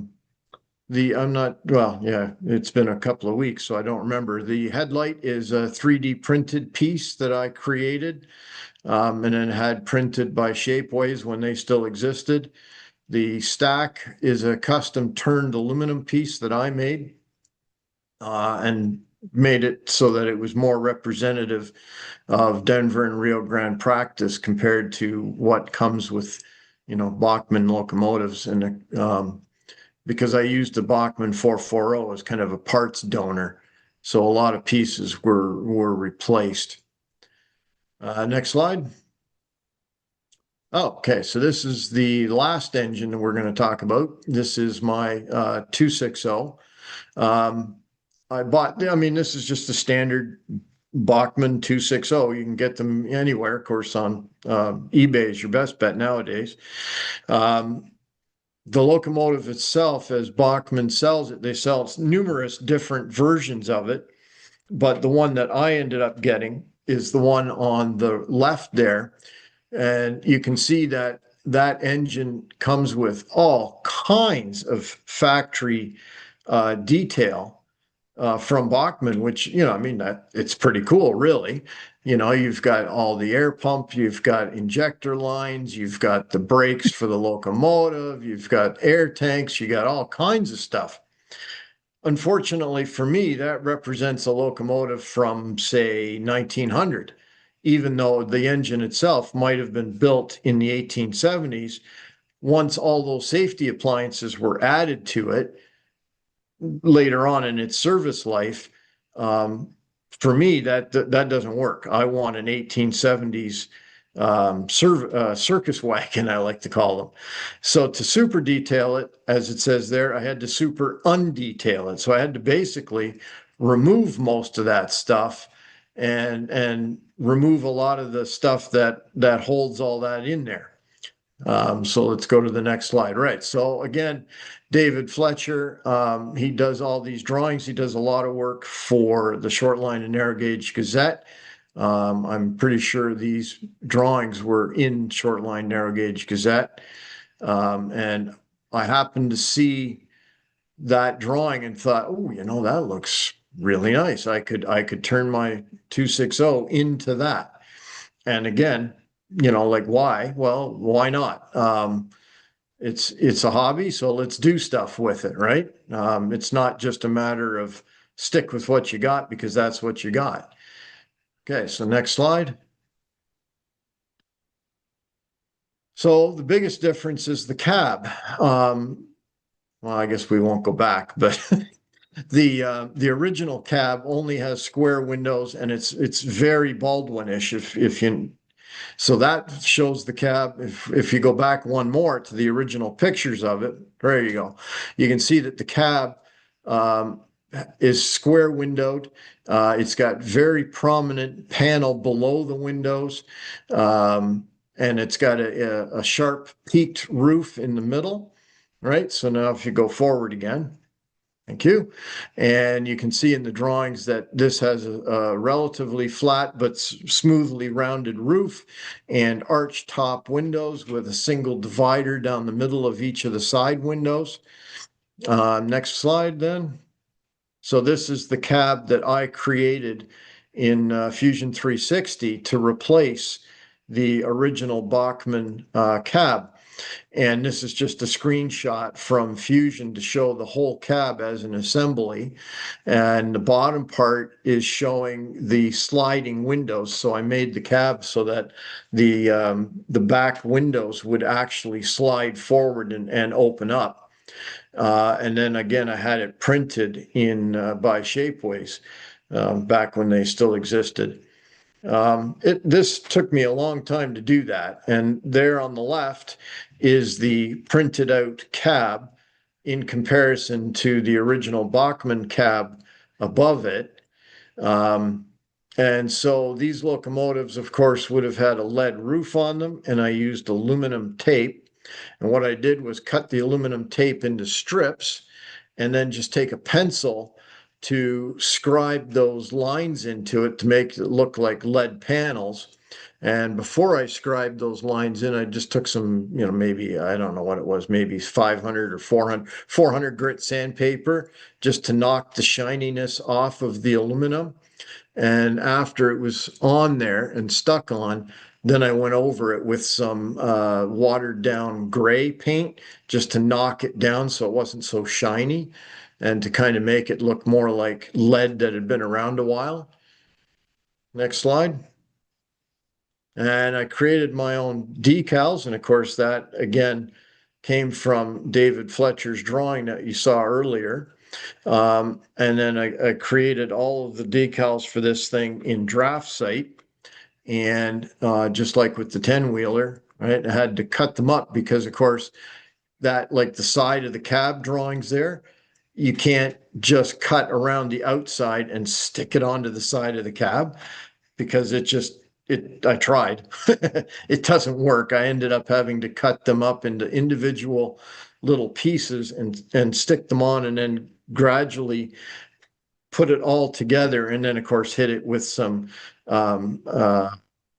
clear coat just to make sure nothing moved after I got it into place. So it was a bit of a tedious operation, but certainly the finished product really looks pretty good. Next slide. So to undetail it, right, you can see in the middle here, what I did was I had access to a milling machine. So I put the frame up in a milling machine to remove a bunch of the detail that Bachmann had put into the frame to hold the brakes and the brake components into place. So that took a little bit of doing to get that. And then on the bottom right there, that's showing the cylinder cocks mechanism that I created to go in here. So it's got functional cylinder cocks. Okay, yep, next slide. And this is the back head. So it's the factory back head, but again, it's all part of the undetailing. I had to basically strip everything off of it for the most part. And you can see that the little white dots there, once they're painted, will be replacement rivets. But this had things like a water sight that I took off and a water glass gauge light that I took off. Because again, representing this locomotive, the only features this thing had for checking water in the boiler was the tricocks, and that's it. Everything else, that was all that's all they had. No sight glass, nothing. So yeah, I had to strip a lot of parts off and then replace the throttle, and only a single gauge as opposed to the numerous gauges and other things that came with the original engine. So there was a lot of stripping stuff out to turn it into what I wanted. Next slide. Yeah, the injectors that Bachmann puts on their locomotive kind of sort of look like injectors, but they're not completely correct.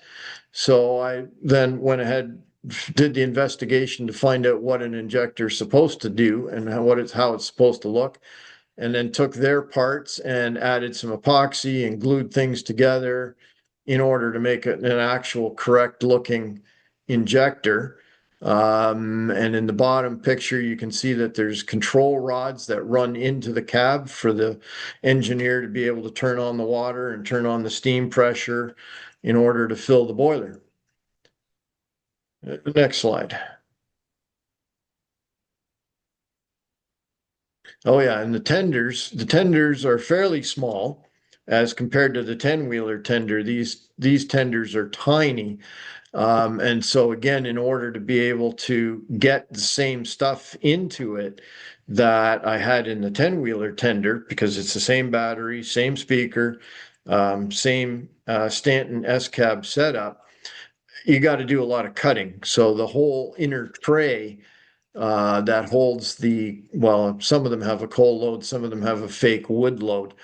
You got to cut it all out because there's just no room otherwise. And then underneath, because the Bachmann original speaker is a round speaker and it's right in the middle of the frame, that doesn't fit with all the other stuff that I had to put in there. So I had to fill some of the holes, open up new holes for the speaker, and then strengthen the underside with a frame piece.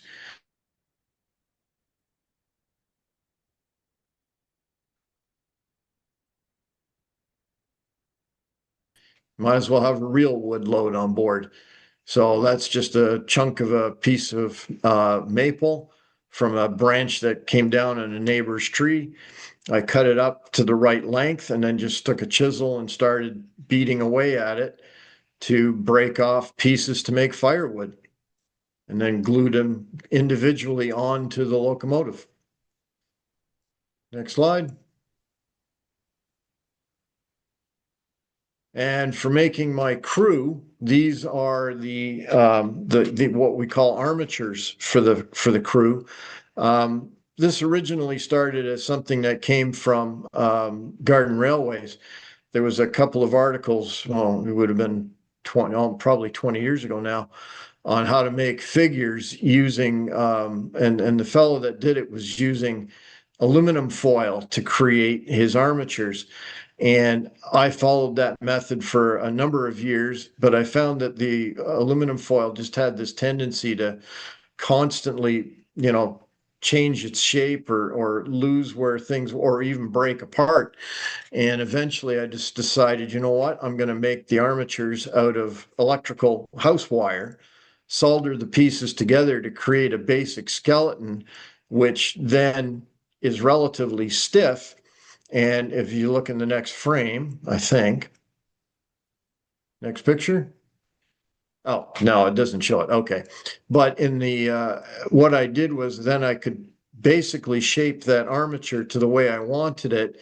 So with the engineer's arm up in the air holding the whistle cord, and then I could build the Sculpey clay around the armature to create the engineer. And his fingers, as they're wrapped around that whistle cable there, are actually, again, like small bits of copper wire that I soldered together to make a hand, because I found that trying to make hands out of Sculpey clay it was just insane. They just snap off and gone, and they looked like little sausages anyway. So that made a much better looking hand. And again, this is showing the cab interior detail. So the whistle pull system,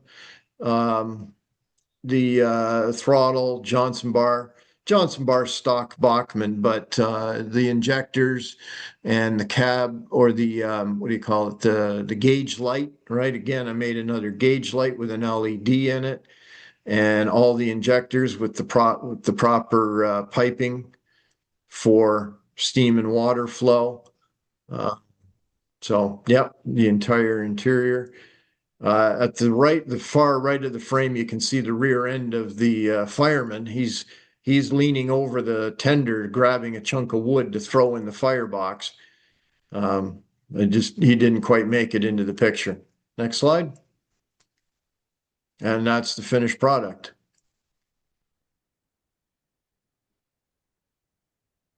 And next slide.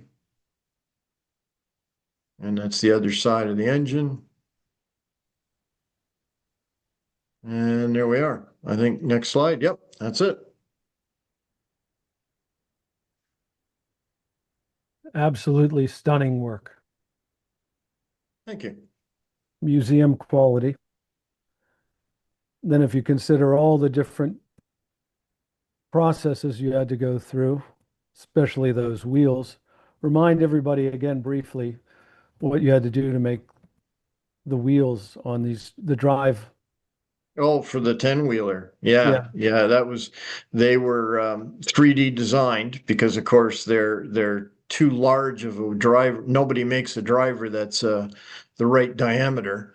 So yeah, I designed it using Fusion 360, and designed the center of the wheel to fit a Bachmann insert so that I could then use Bachmann axles, and then had the file printed in steel, which would then have been sintered together to make a steel wheel. And my goodness, are they tough. I found that when I went to thread the connecting rod,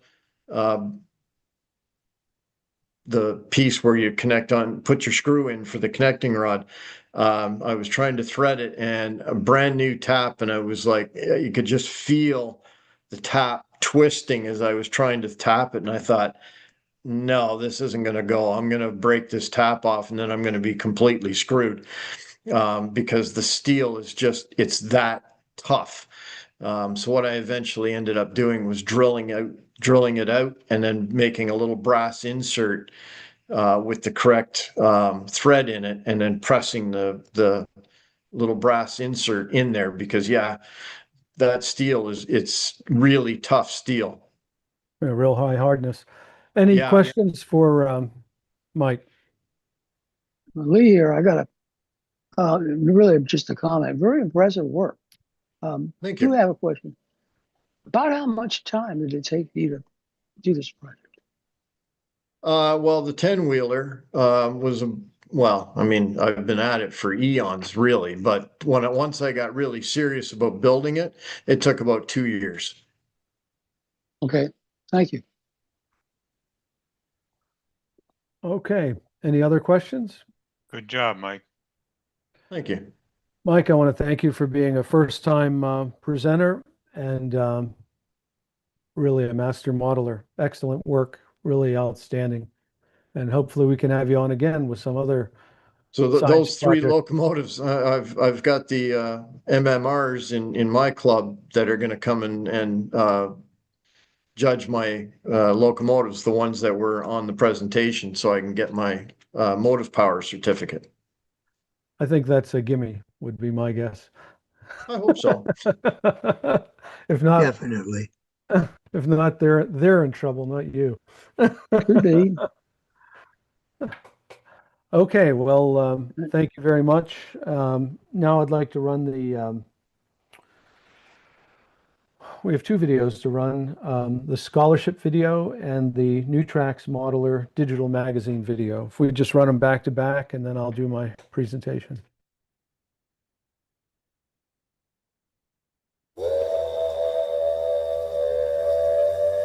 Get more New Tracks modeling by reading the New Tracks Modeler magazine.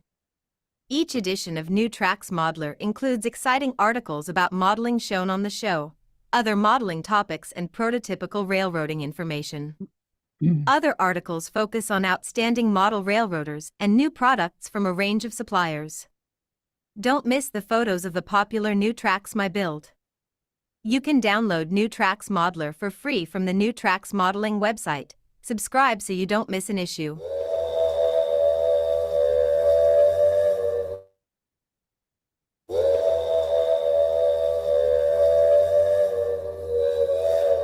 The New Tracks Modeling Mentoring Scholarship is the only national scholarship for model railroaders from a volunteer nonprofit organization. For academic year 2025-26, we are awarding 4 $2,000 scholarships for model railroaders pursuing a STEAM degree. We hope to award a similar number of scholarships for the 2026-27 academic year. We believe it is critical to support the next generation of model railroaders. You can support the New Tracks Modeling Mentoring Scholarship by donating online using the Zephy platform or directly by check. All donations are tax deductible. Thank you, Phil. Just one quick word on the scholarship. We want to focus a little bit on not necessarily generating additional donations, which of course we're always welcome, but we really want to get the word out that this scholarship is available. So those of you that are members of model railroad clubs and have youth aboard, let's promote the scholarship in that manner, and let's have the problem where we have many people applying and hard choices to make rather than scrambling to give away our money. So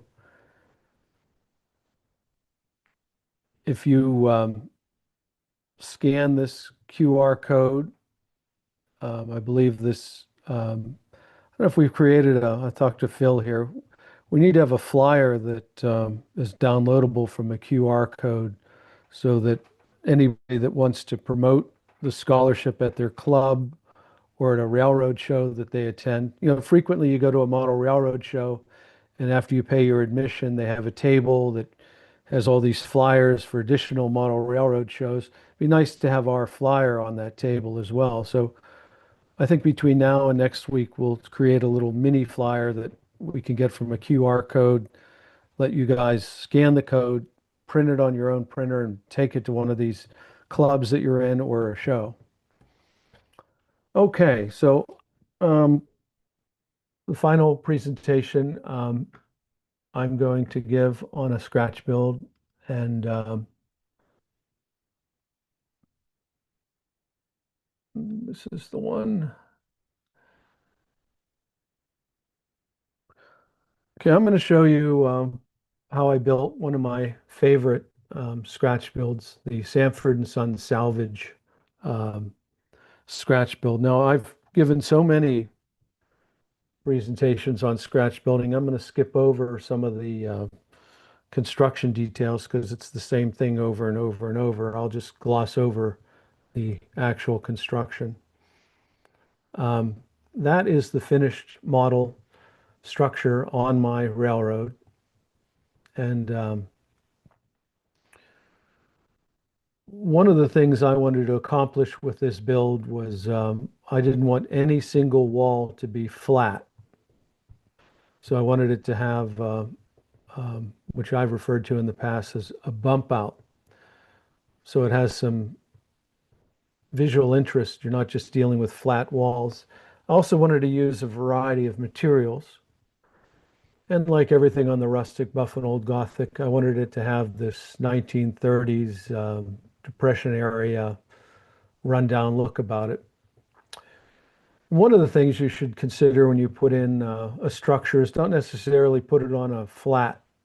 I built a foam platform for this and then put in these retaining walls, and just makes it's an interesting building on an interesting platform is how I look at it.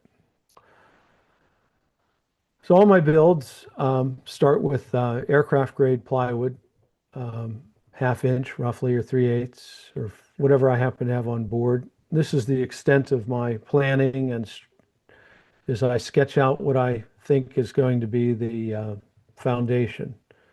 So that's how I started. And then I built up a double high 1/2 inch perimeter of 1/4 inch material for the foundation. And then I veneered it with random dry stack stone from Larkspur Monster Works. So that's how we began. I did the full perimeter that way. And then I began putting up the walls one at a time. And the thing about this structure is the variety of sidings and materials. So not only are there bump outs, but there's all different kinds of windows, sidings, and roof materials. I really wanted it to be visually appealing. So there's my standard construction. So you've got the Larkspur material on the front and some northeastern shingles on the top, on the reverse here. So yeah, this is just northeastern scale lumber here. And that's that standard 1/4 inch material again used for reinforcing. Now, I never built one of these stairwells that are basically outside the main structure of the building. So I thought it would be interesting to incorporate one here. It's nothing more than a series of boxes. There's a good view of it. So I just sketched it out on the side of the building, and I layered in 1/4 inch material, and then I built up the sides, and I just reinforced all the way around it. And the construction was really pretty fast. This is the rear of the building. Again, I didn't want to have just a flat rear building. I wanted a little bump out. So again, with 1/4 inch material, I doubled it up, and I got a 1/2 inch bump out here. And then I sided it with like material, this shingle material on the top and a vertical siding on the bottom. And then I, with scale lumber, looks like I used 1x6s here. I outlined all the corners, and then the seam between the shingles and the vertical siding. That's why you don't have to be too precise in meeting two unlike sidings or the corners, because it's getting trimmed out.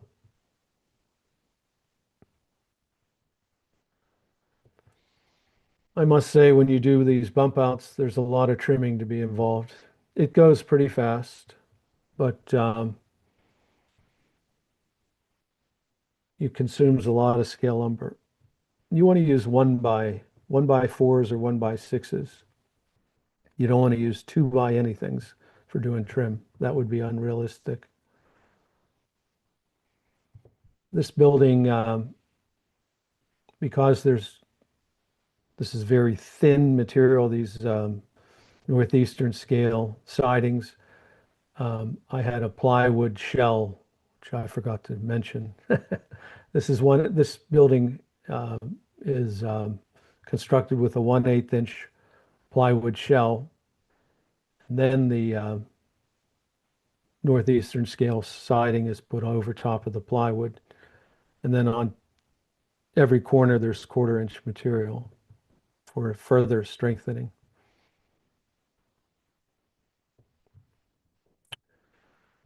And there is the sided walkway, or stairs, excuse me, going from the first floor to the second floor.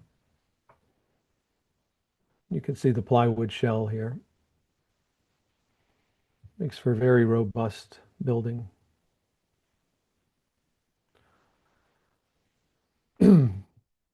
So you've got a lot of materials going on here. We have these shakes. We've got a horizontal siding, clapboard siding. We've got a vertical siding. We've got yet another type of horizontal siding. So I wanted it to be just really a collage of different materials, eclectic look to it. These joists are, with the exception of this end piece, are just little stub pieces that are glued in on 16-inch centers.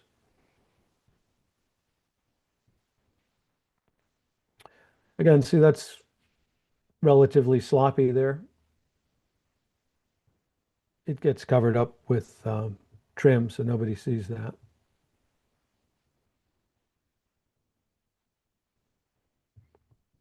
Just another view.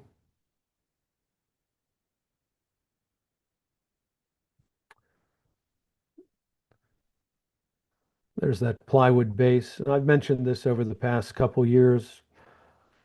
I build everything on these bases because should I ever move again, my last rustic buff and old Gothic, 15 years in the making, and one afternoon, in less than 2 or 3 hours, I had all the structures out because they're all sitting on this plywood.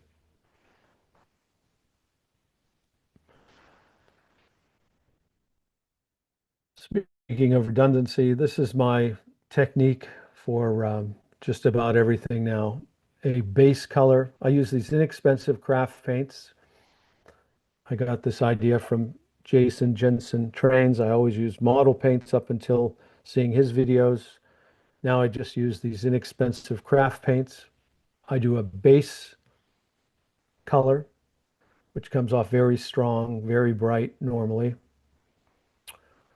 Then I scratch it with this steel scratch pen. You can also use a wire brush. Then I spray it with dull coat. Then I paint it with a light wash of white. Then I scratch it again. Then I spray it with dull coat. And then I hit it with a weathering mix from typically Hunter line. And then I usually go back with pan pastels and do a little further weathering. But that is basically the procedure right there. And it works like magic. It looks museum quality with beginner skills required. There's really nothing to it. It's all you need right there. And you get that look. A little out of focus, or it could be my eyes. But it's a nice look. And I have blue and gray on there. Gray for the top, blue for the bottom. And then the trim is just white. To make it easy, I normally pre-paint the trim and then place it on. I did this one the hard way. I painted the blue, painted the gray, then I went back and hand painted the white and weathered everything uniformly. Now you can see some of the little blue, the bright blue shining through there. But see the contrast between the simple technique. I wanted a little deck on here, and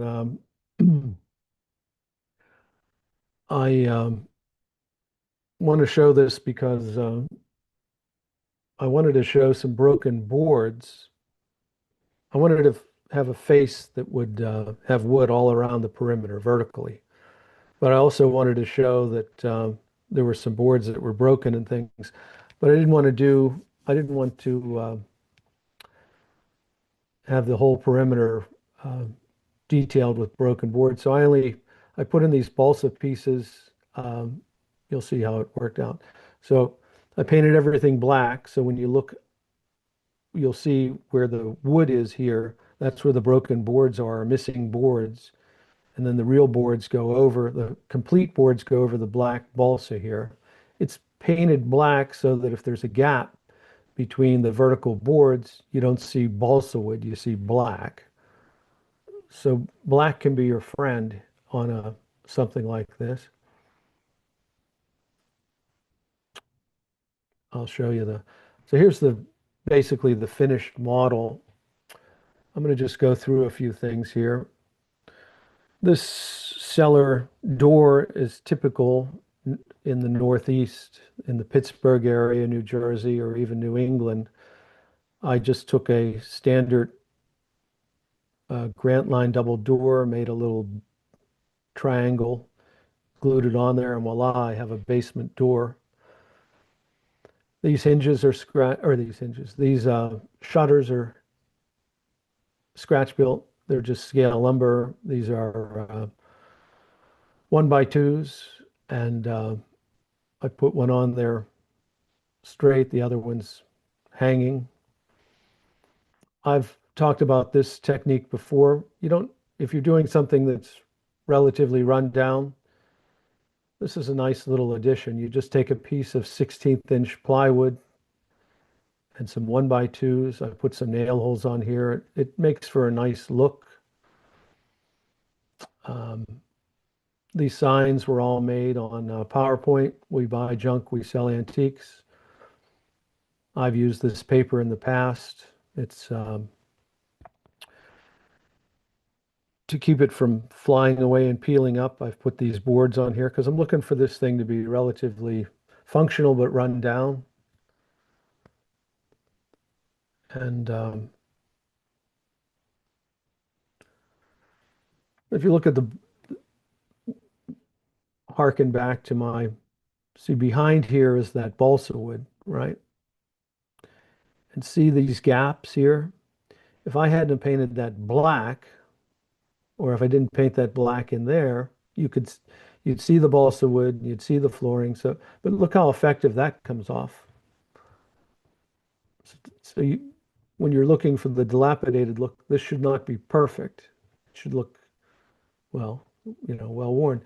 And then this gives you a good idea of the number of roofs. So I have corrugated siding, I have metal roofing, I have tar paper, I have shingles somewhere, all different materials, different colors.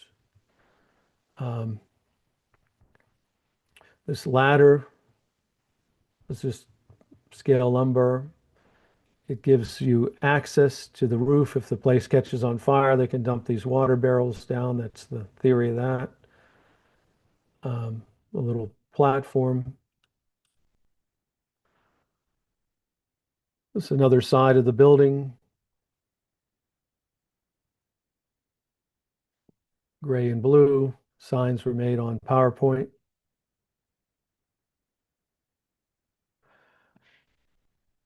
This is just a sign or a fence that's made out of looks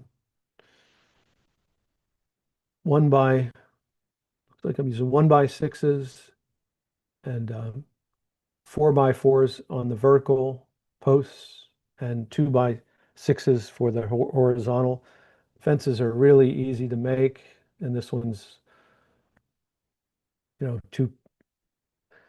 See how this goes up and down. There's holes in the fence. There's a patch.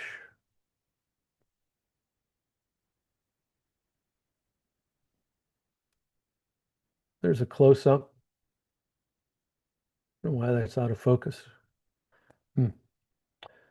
But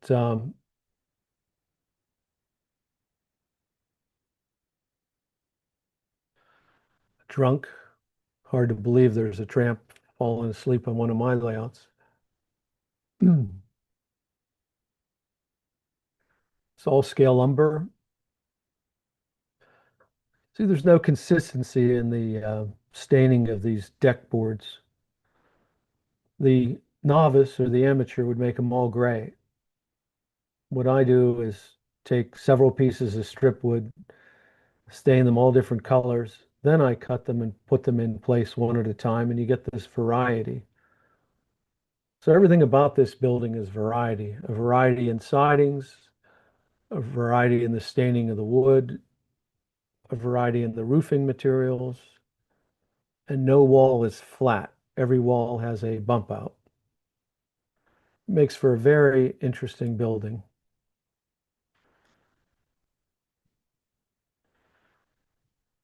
These water barrels are up there for visual interest. Not sure how effective they would be, but it tells a story, where you can walk out of this door onto this platform, climb this ladder, and then get to these water barrels if you have to. Oh, geez, sorry. So here is there's a pile of junk underneath this, behind this fence. You have to really look for it on the layout, but I know it's there. Forget the dog, beware of the wife. I can't tell you how happy my wife was to see that one. Little amusement, yeah. There's a nice one in focus on the layout. There's a good shot of that boarded up window. Look how many things are going on here. And none of this is hard to do. It's just a question of patience. So these rafters are just little pieces sticking out here, just super glued on. This rafter is full length. This rafter is full length. It's sitting on 1/16 inch plywood. This trim covers up any gaps in the construction.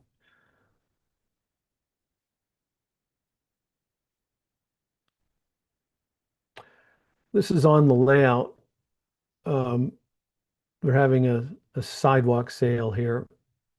I found this on, I think, what's it called? Etsy or something like that. It's a quarter scale plastic furniture. I had to paint everything, but made for a nice scene. It's a close up of the building. There's that weathering technique. Isn't that something? And it's so simple. Yeah.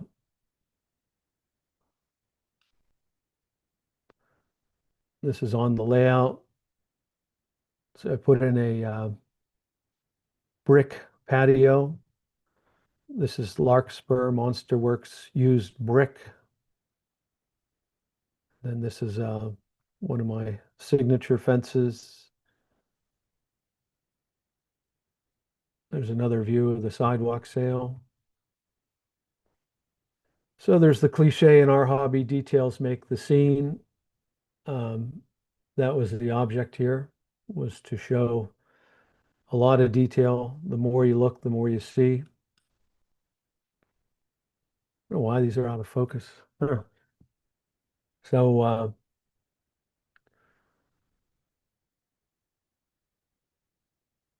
nice. There's a nice shot of that roof.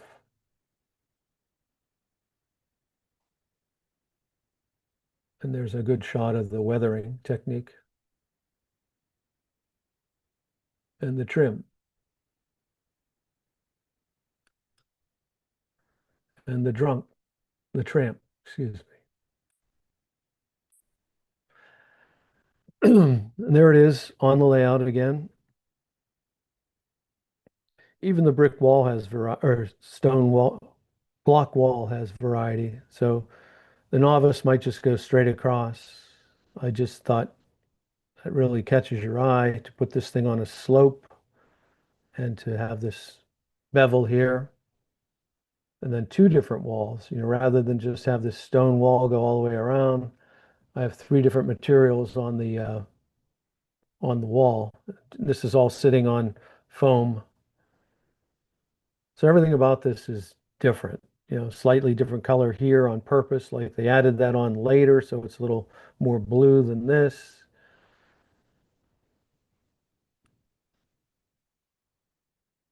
It's a very interesting building. I get a lot of comments on it from visitors.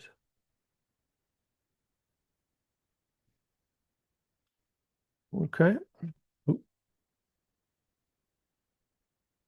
Any questions?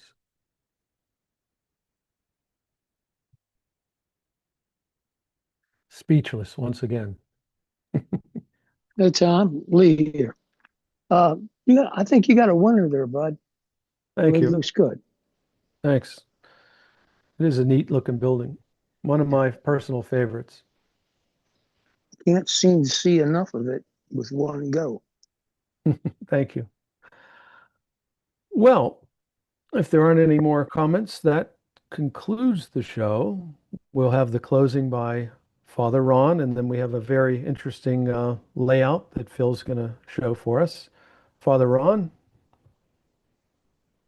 Creator of the world, as modelers and makers, we recognize the intricacy and beauty of our world. We thank you for the vision and the artistry you have given us. Continue to bless us with your creative spirit. Amen. Thank you, Father Ron, master modeler, future show presenter. And now, Phil, if we could show the caboose.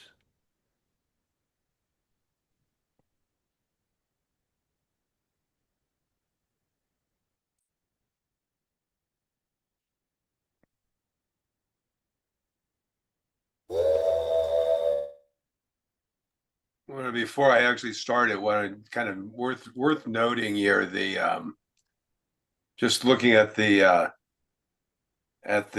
overall size here, it's 35 by 66 foot room. So very nice size space, and very much you'll see an operating layout. So we'll go ahead and run the video.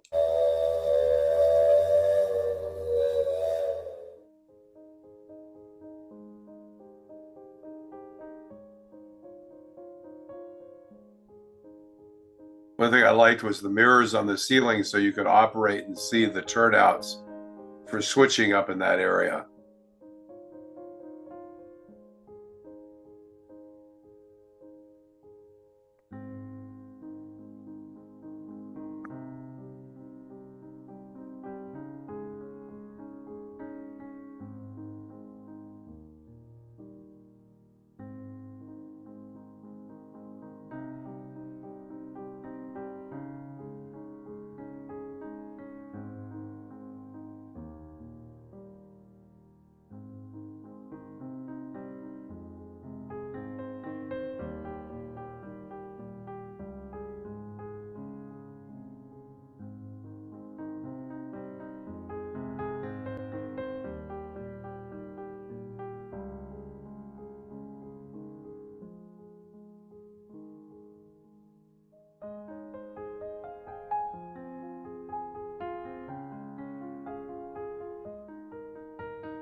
I think that background was one of the most effective I've seen.